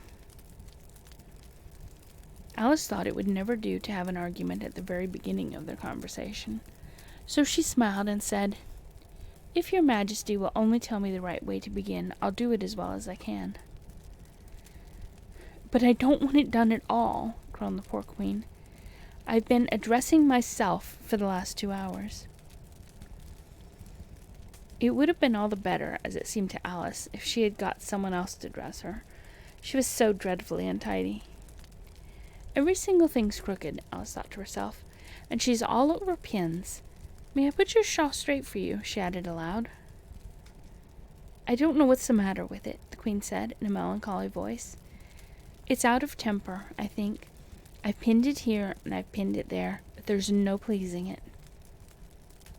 "You can't go straight, you know, if you pin it all on one side," Alice said, as she gently put it right for her. "And dear me, what a state your hair is in." "The brush has got entangled in it," the Queen said with a sigh, "and I lost the comb yesterday." Alice carefully released the brush and did her best to get the hair into order. "Come, you look rather better now," she said, after altering most of the pins. "But really, you should have a lady's maid." "I'm sure I'll take you with pleasure," the Queen said. 2 pence a week and jam every other day." Alice couldn't help laughing as she said, "I don't want you to hire me, and I don't care for jam." "It's very good jam," said the Queen. "Well, I don't want any today at any rate." "You couldn't have it if you did want it," the Queen said. "The rule is jam tomorrow and jam yesterday, but never jam today." "It must come sometimes to jam today," Alice objected. "No, it can't," said the Queen.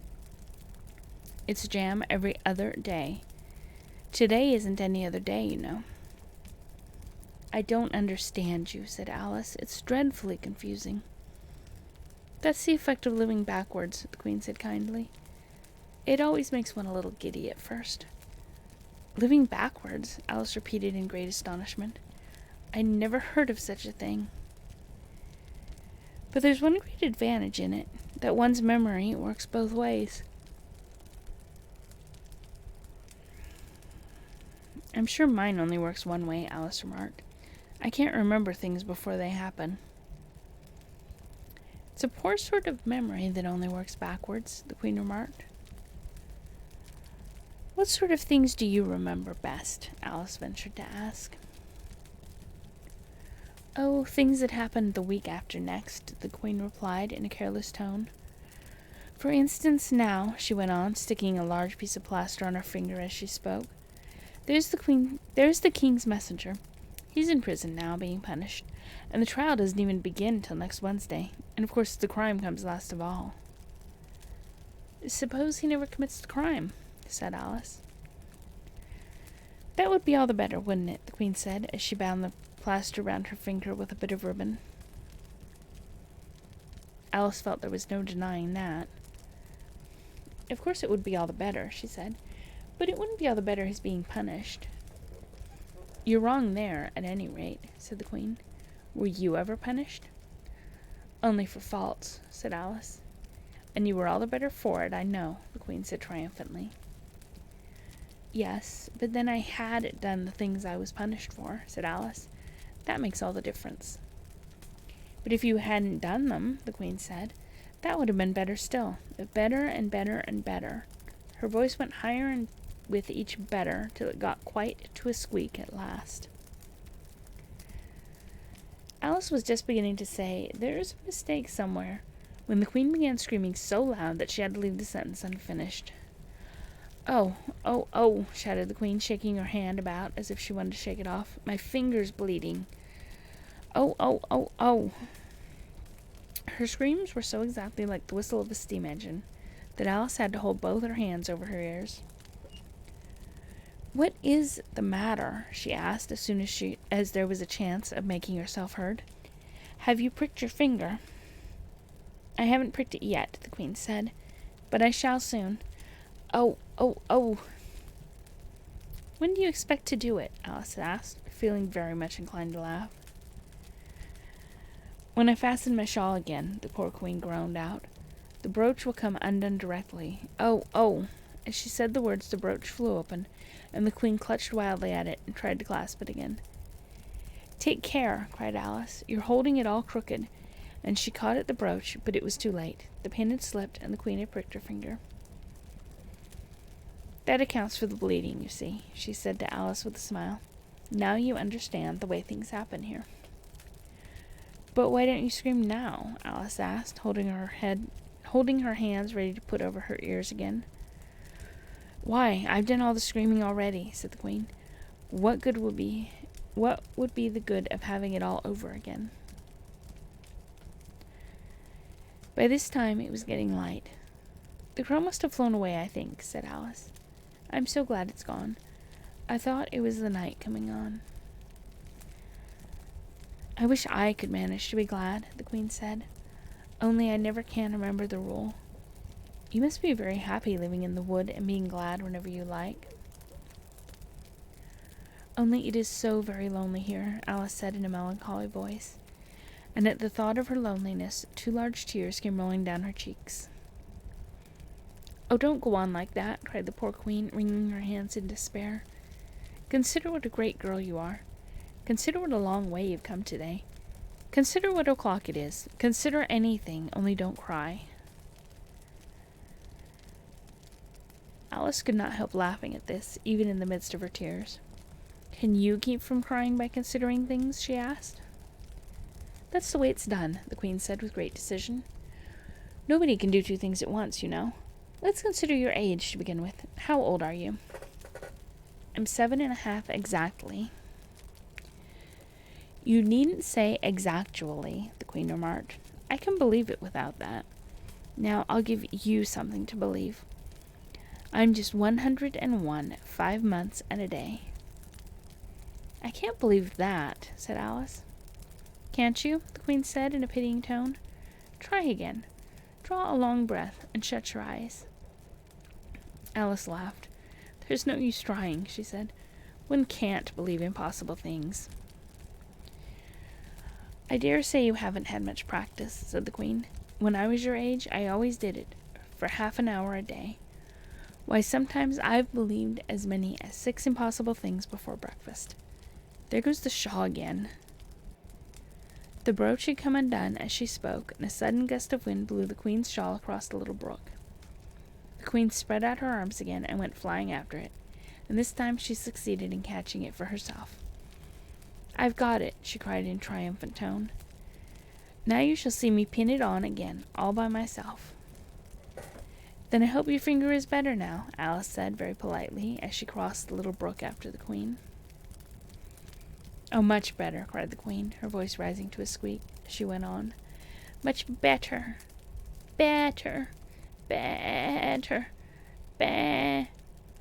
The last word ended in a long bleat, so like a sheep that Alice quite started. She looked at the queen, who seemed to have suddenly wrapped herself up in wool. Alice rubbed her eyes and looked again. She couldn't make out what had happened at all. Was she in a shop? And was it really a sheep that was sitting on the other side of the counter? Rub as she could make nothing more of it. She was in a little dark shop, leaning with her elbows on the counter, and opposite to her was an old sheep, sitting in an armchair knitting, and every now and then leaving off to look at her through a great pair of spectacles. What is it you want to buy? The sheep said at last, looking up for a moment from her knitting. I don't quite know yet, Alice said very gently.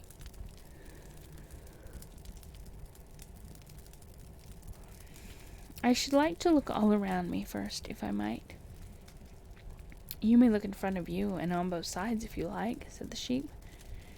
But you can't look all around you unless you've got eyes at the back of your head. But these, as it happened, Alice had not got, so she contented herself with turning around, looking at the shelves as she came to them. The shop seemed to be full of all manner of curious things, but the oddest part of it all was that whenever she looked hard at any shelf to make out exactly what it had on it, that particular shelf was always empty, though the others around it were crowded as full as they could hold. Things flow about so here, she said at last in a plaintive tone, after she had spent a minute or so in vainly pursuing a large bright thing that looked something like a doll, something like a workbox, and was always in the shelf next above, the one she was looking at. And this one is the most provoking of all. But I'll tell you what, she added as a sudden thought struck her. I'll follow it up to the very top shelf of all. It'll puzzle it to go through the ceiling, I expect. But even this plan failed. The thing went through the ceiling as quietly as possible, as if it were quite used to it. Are you a child or a teetotum? The sheep asked, as she took up another pair of needles. You'll make me giddy soon if you go on turning round like that. She was now working with 14 pairs at once, and Alice couldn't help looking at her in great astonishment. How can she knit with so many? The puzzled child thought to herself. She gets more and more like a porcupine every minute. Can you row? The sheep asked, handing her a pair of knitting needles as she spoke. Yes, a little, but not on land, and not with needles, Alice said. Alice was beginning to say, when suddenly the needles turned into oars in her hands, and she found they were in a little boat, gliding along between banks, so there was nothing for it but to do her best. Feather, cried the sheep, as she took up another pair of needles. This didn't sound like a remark that needed any answer, so Alice said nothing, but pulled away. There was something very queer about the water, she thought, as every now and then the oars got fast in it, and would hardly come out again. Feather, Feather, the sheep cried, taking more needles. You'll be catching a crab directly. A dear little crab, thought Alice. I should like that. Didn't you hear me say feather? The sheep cried angrily, taking up quite a bunch of needles. Indeed I did, said Alice. You said it very often, and very loud. Please, where are the crabs? In the water, of course, said the sheep, sticking some of the needles into her hair, as her hands were full. Feather, I say. Why do you say feather so often? Alice asked at last, rather vexed. I'm not a bird. Thumbs up if you've been this high. Tonight? Or like ever?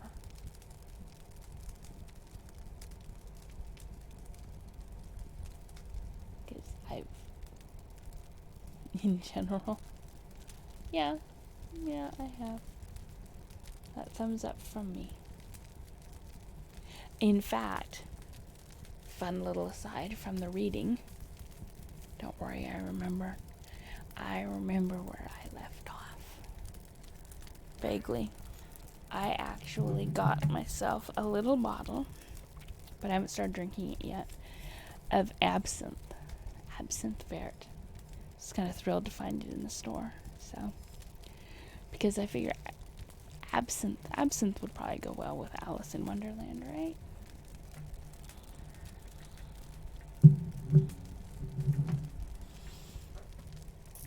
So far tonight I'm drinking it's this apple liquor and whiskey, and I had to mix it in water to drink it because I just didn't really like it.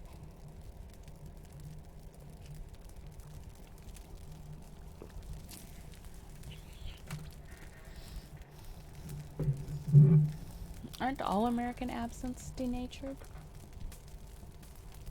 I mean, I don't even know what that means, but here, instead of Alice in Wonderland, we will take a break for the reading of a label.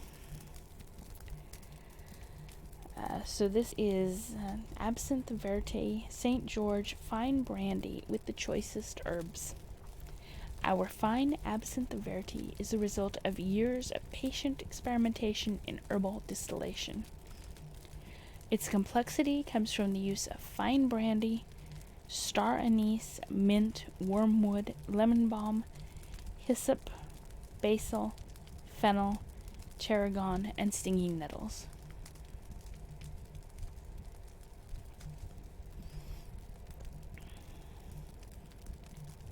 Yeah, according to the website for this, because I did look it up, I won't be chasing any green fairies.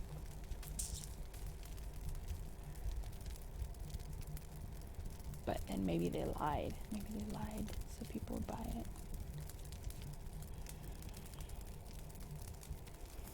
And this note's in a cute little bottle.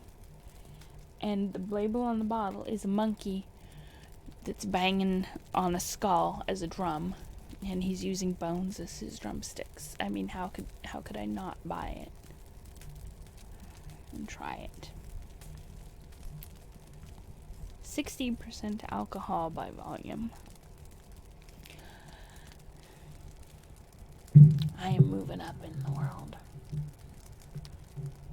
When I first started streaming, I was drinking piddly little 7% alcohol. Now I got my whiskey that's 35%, though it is, no, all the ice is melted, so it's definitely not that high now.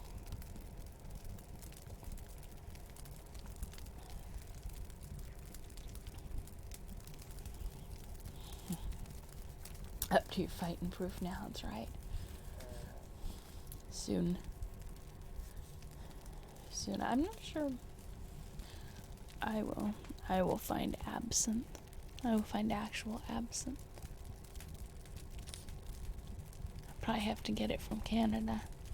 I mean, I could go to, actually no, even in Mexico, I doubt I would find a higher proof alcohol, but I bet if I went to Canada. Because the Canadians have all the good shit.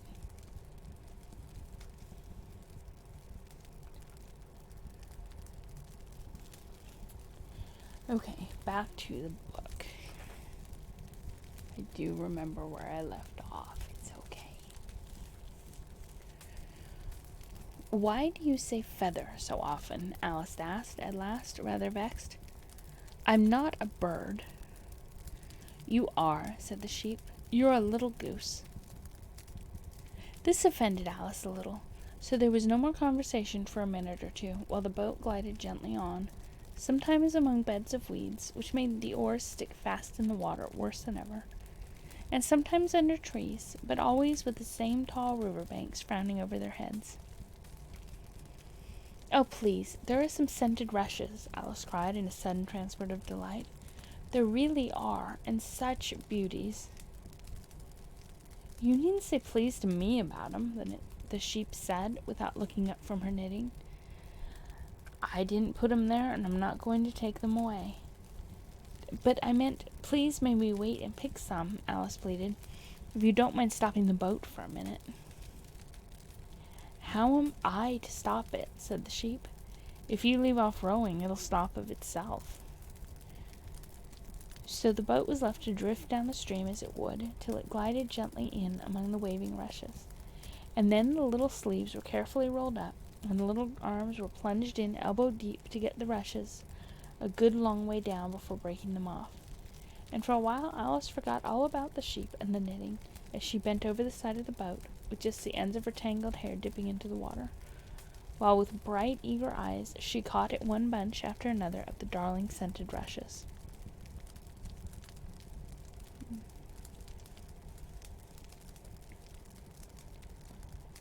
One day I will come to Nevada, and we will get together, and we will have absinthe together.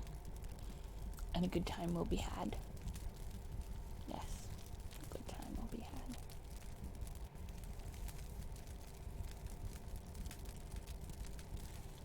I only hope the boat won't tipple over, she said to herself. Oh, what a lovely one. Only I couldn't quite reach it. And it certainly did seem a little provoking. Almost as if it happened on purpose, she thought, that, though she managed to pick plenty of beautiful rushes as the boat glided by, there was always a more lovely one that she couldn't reach. The prettiest are always further, she said at last, with a sigh at the obstinacy of the rushes in growing so far off, as with flushed cheeks and dripping hair and hands, she scrambled back into her place and began to arrange her new-found treasures. What mattered it to her just then that the rushes had begun to fade, and to lose all their scent and beauty from the very moment that she picked them. Even real scented rushes, you know, last only a very little while, and these, being dream rushes, melted away almost like snow as they lay in heaps at her feet. But Alice hardly noticed this. There were so many other curious things to think about. They hadn't gone much further before the blade of one of the oars got fast in the water and wouldn't come out again, so Alice explained it afterwards. And the consequence was that the handle of it caught her under the chin, and in spite of a series of little shrieks of "Oh, oh, oh," from poor Alice, it swept her straight off the seat and down among the heap of rushes. However, she wasn't hurt, and was soon up again. The sheep went on with her knitting all the while, just as if nothing had happened. "That was a nice crab you caught," she remarked, as Alice got back into her place, very much relieved to find herself still in the boat. "Was it? I didn't see it," said Alice, peeping cautiously over the side of the boat into the dark water. "I wish it hadn't let go. I should so like to see a little crab to take home with me." But the sheep only laughed scornfully and went on with her knitting. "Are there many crabs here?" said Alice. "Crabs and all sorts of things," said the sheep. "Plenty of choice, only make up your mind. Now, what do you want to buy?" "To buy," Alice echoed, in a tone that was half astonished and half frightened. For the oars and the boat and the river had vanished all in a moment, and she was back again in the little dark shop. "I should like to buy an egg, please," she said timidly. "How do you sell them?" 5 pence farthing for one, 2 pence for two," the sheep replied. "Then 2 are cheaper than 1? Alice said in a surprised tone, taking out her purse. "Only you must eat them both if you buy 2, said the sheep. "Then I'll have 1, please," said Alice, as she put the money down on the counter, for she thought to herself, that mightn't be at all nice, you know. The sheep took the money and put it away in a box. Then she said, "I never put things into people's hands. That would never do. You must get it for yourself." And so saying, she went off to the other end of the shop and set the egg upright on a shelf. "I wonder why it wouldn't do," thought Alice, as she groped her way among the tables and chairs, for the shop was very dark towards the end. "The egg seems to get further away the more I walk towards it. Let me see, is this a chair? Why, it's got branches. I declare, how very odd to find trees growing here. And actually here's a little brook. Well, this is the very queerest shop I ever saw." So she went on, wondering more and more at every step, as everything turned into a tree the moment she came up to it, and she quite expected the egg to do the same thing.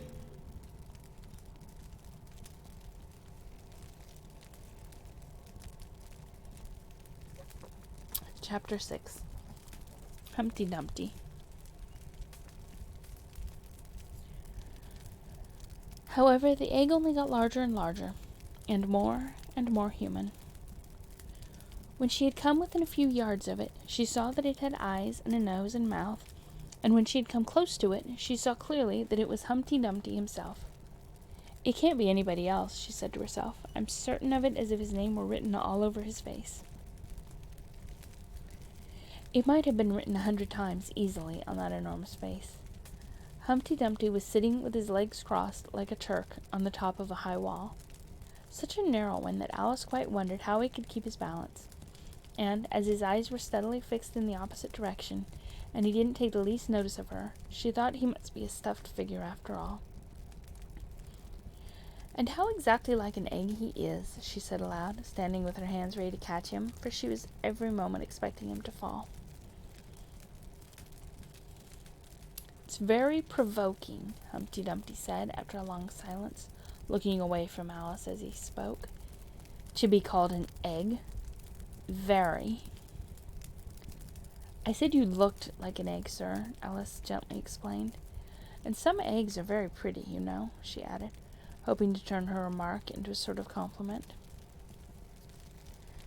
"Some people," said Humpty Dumpty, looking away from her as usual, "have no more sense than a baby."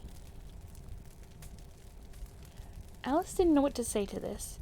It wasn't at all like conversation, she thought, as he never said anything to her. In fact, his last remark was evidently addressed to a tree. So she stood and softly repeated to herself, Humpty Dumpty sat on a wall. Humpty Dumpty had a great fall. All the king's horses and all the king's men couldn't put Humpty Dumpty in his place again. That last line is much too long for the poetry, she added, almost out loud, forgetting that Humpty Dumpty would hear her.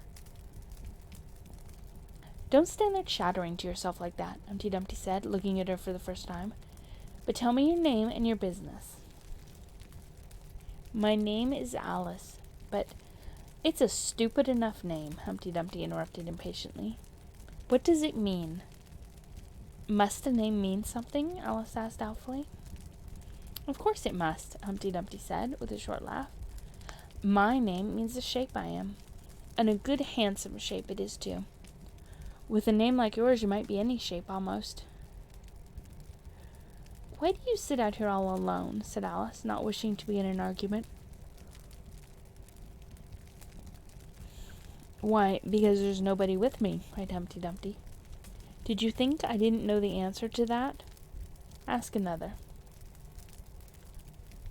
Don't you think you'd be safer down on the ground? Alice went on, not with any idea of making another riddle, but simply in her good-natured anxiety for the queer creature. That wall is so very narrow. What tremendously easy riddles you ask, Humpty Dumpty growled out.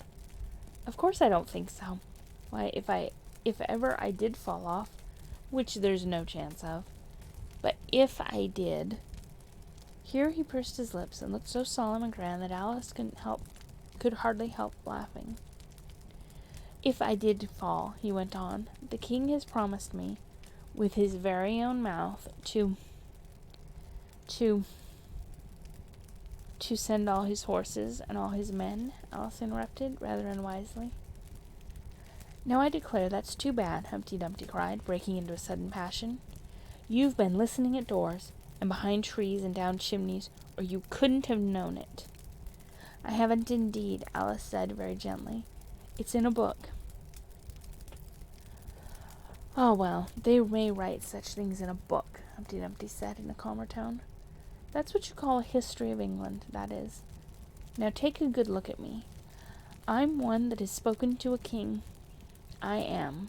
Mayhap you'll never see such another. And to show you I'm not proud, you may shake hands with me. And he grinned almost from ear to ear as he leaned forward, and as nearly as possible fell off the wall in doing so, and offered Alice his hand. She watched him a little anxiously as she took it. If he smiled much more, the ends of his mouth might meet behind, she thought, and then I don't know what would become of his head. I'm afraid it would come off. Yes, all of his horses and all his men, Humpty Dumpty went on.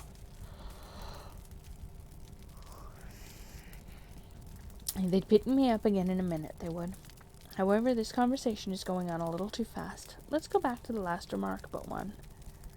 I'm afraid I can't remember it, Alice said very politely. In that case we start fresh, said Humpty Dumpty, and it's my turn to choose a subject. He talks about it as if it was a game, thought Alice. So here's a question for you. How old did you say you were? Alice made a short calculation and said, 7 years and 6 months. Wrong, Humpty Dumpty exclaimed triumphantly. You never said a word like it. I thought you meant how old are you? Alice explained.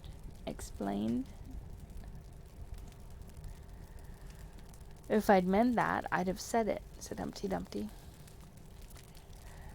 Alice didn't want to begin another argument, so she said nothing. 7 years and 6 months, Humpty Dumpty repeated thoughtfully. An uncomfortable sort of age.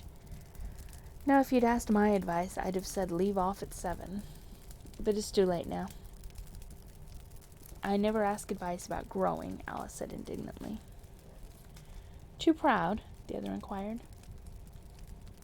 Alice felt even more indignant at this suggestion.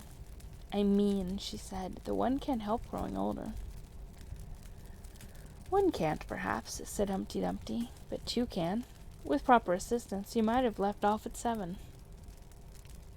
"What a beautiful belt you've got on," Alice suddenly remarked.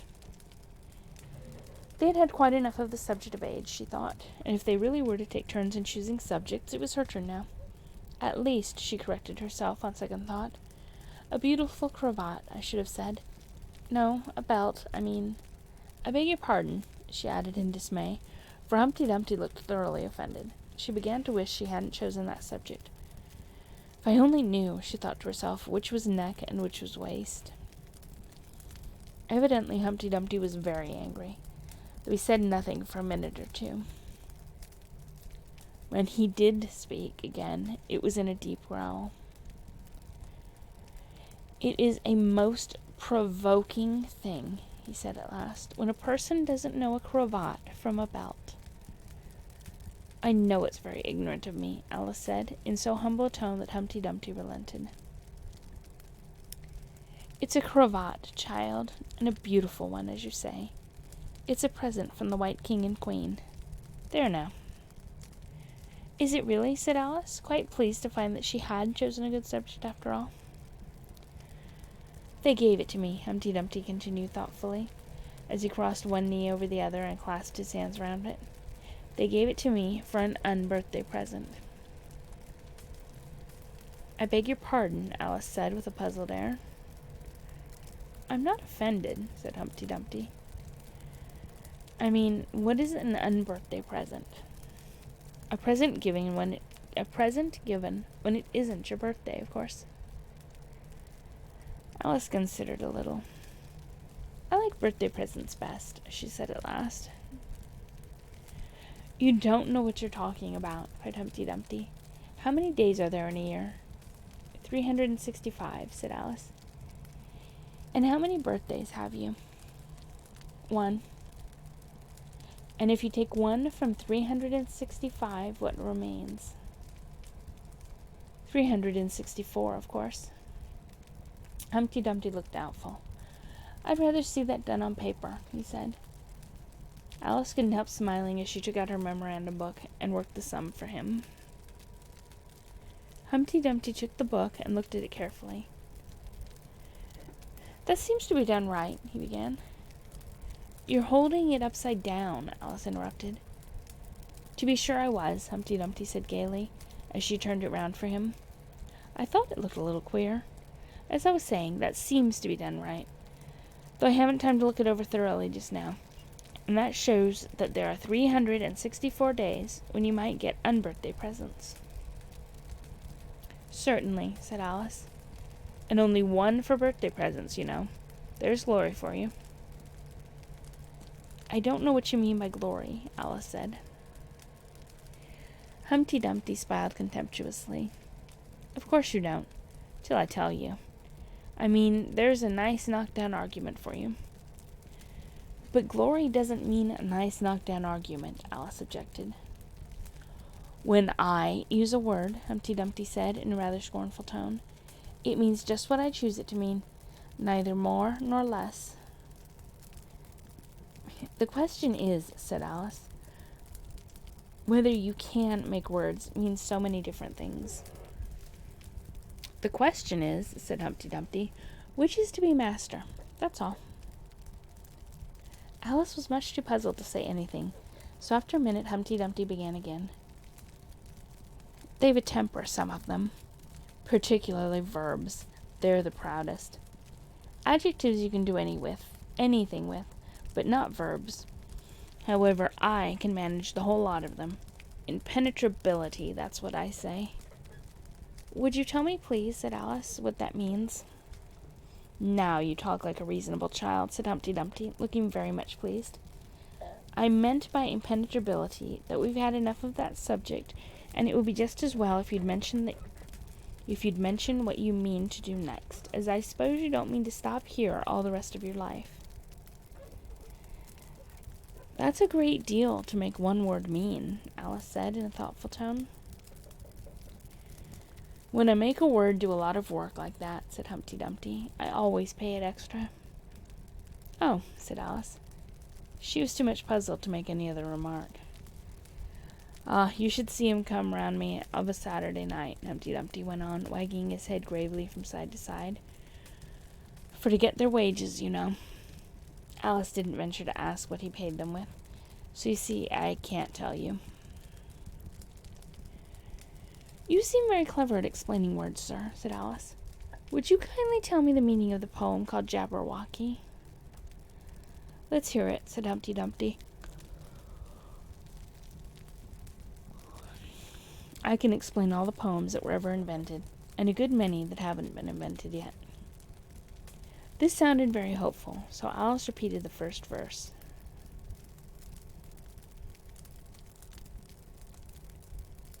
"'Twas brillig and the slithy toves did gyre and gimble in the wabe. All mimsy were the borogoves, and the mome wraiths outgrabe."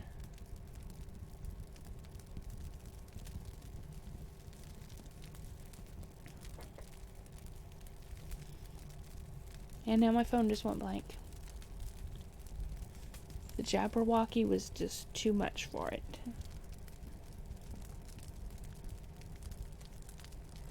Come on, phone. Download the rest of the chapter. That's enough to begin with, Humpty Dumpty interrupted. There are plenty of hard words there. Brillig means 4 o'clock in the afternoon. The time when you begin broiling things for dinner. That'll do very well, said Alice. And slithy?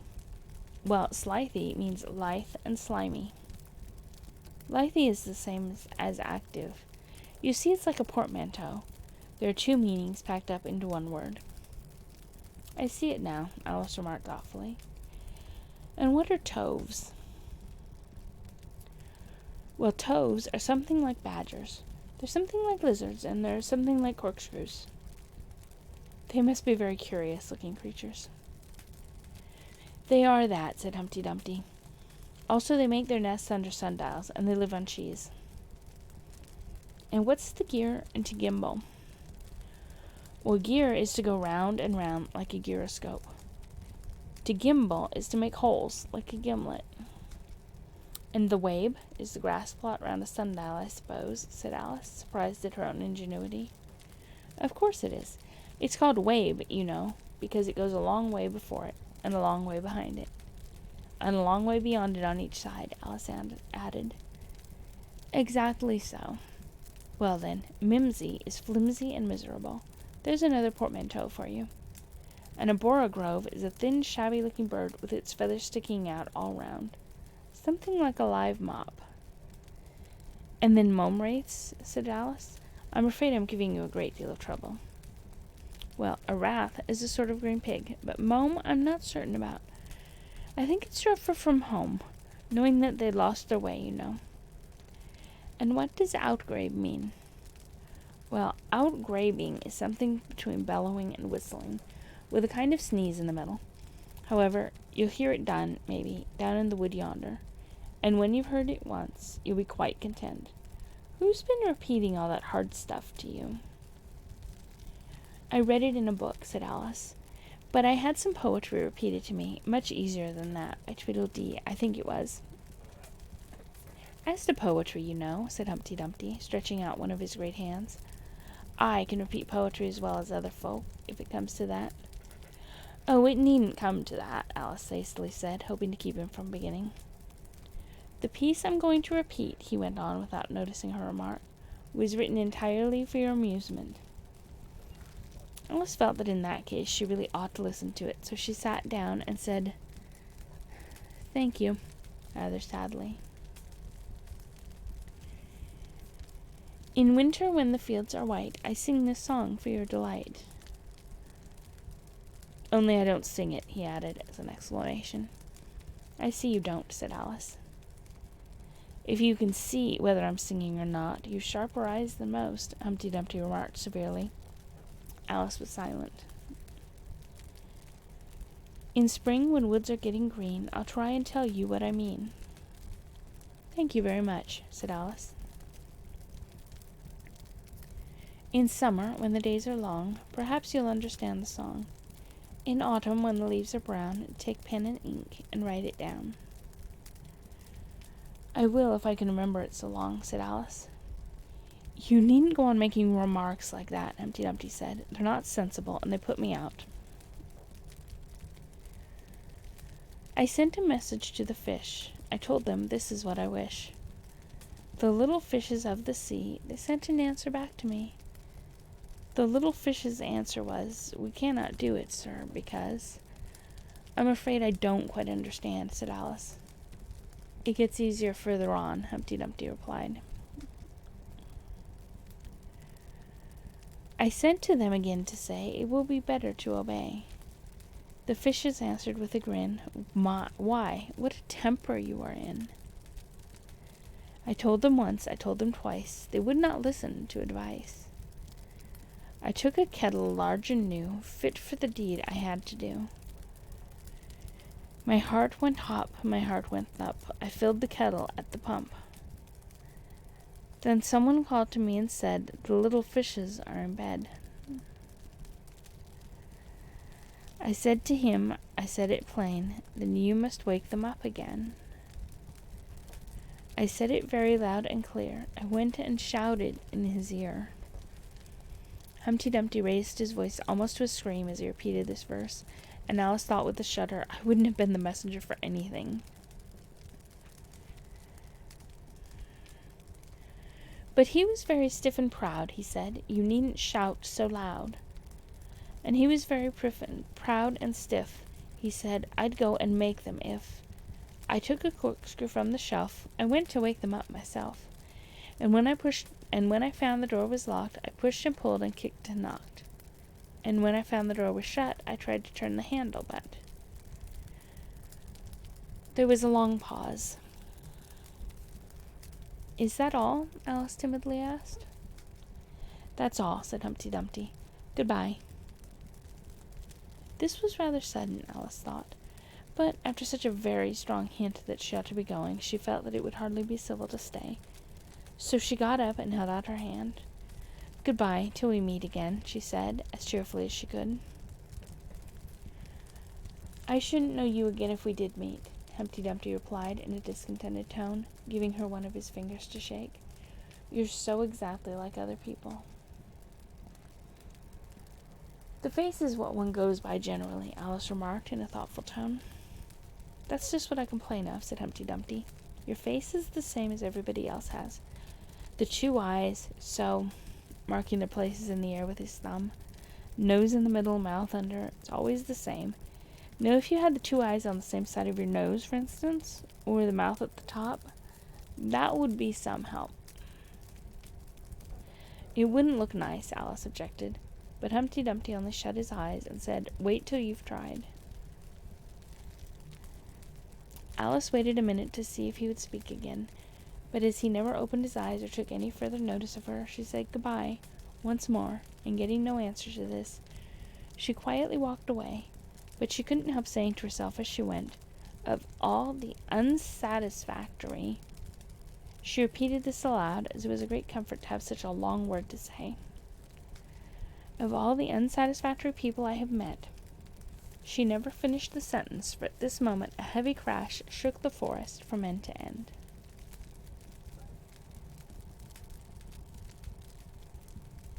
I think I am going to have to end it there because my little eyeballs are not wanting to stay open any longer. And,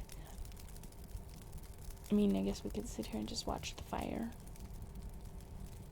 But the reading isn't definitely no longer going to happen. My little eyeballs are tired. My poor eyeballs. I didn't even drink that much. It's sad. But we will finish this story as we did the other one. I don't believe I will be streaming tomorrow because the bastards that I work for are requiring overtime to work. So I have to work Sunday, which sucks. And I hate them for it.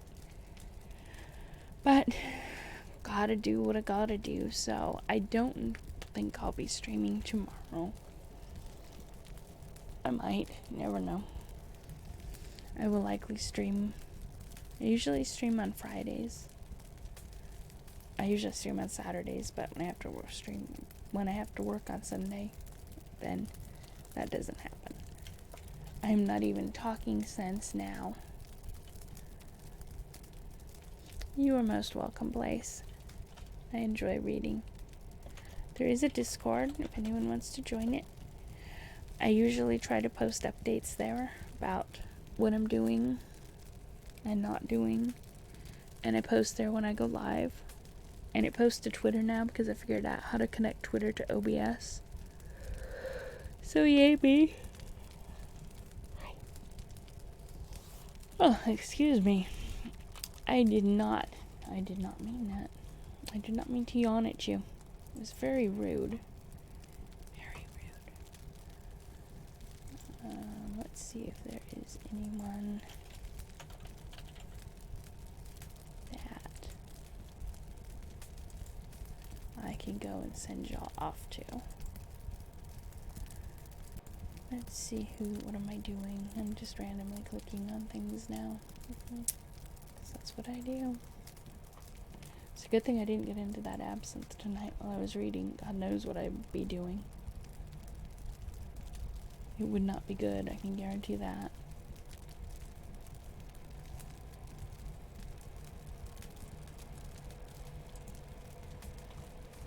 And it doesn't look like anybody's online.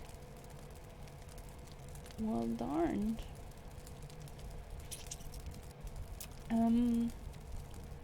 I think I will just probably host Bob Ross.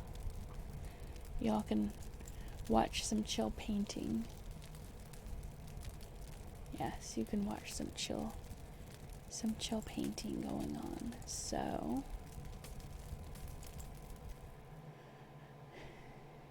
good night, my friends. Thank you so much for joining me and hanging out. Also, the videos are up on the YouTube channel forever and ever. They're not all in order. Someday I'll put them in order in a playlist. But I will try, Blaze. I will try to get some rest. I made sure the bed was all ready so that I can just like stumble in there eventually. But I had fun. I like reading. And Alice in Wonderland is definitely better than the Tarzan books. I'm not reading any more of the Tarzan books. But I need to figure out what I'm going to read after I finish this Alice in Wonderland book now. So, good night, my friends. Enjoy the rest of your night or your day, your weekend. And go hang out with Bob Ross for a while. Good night, all.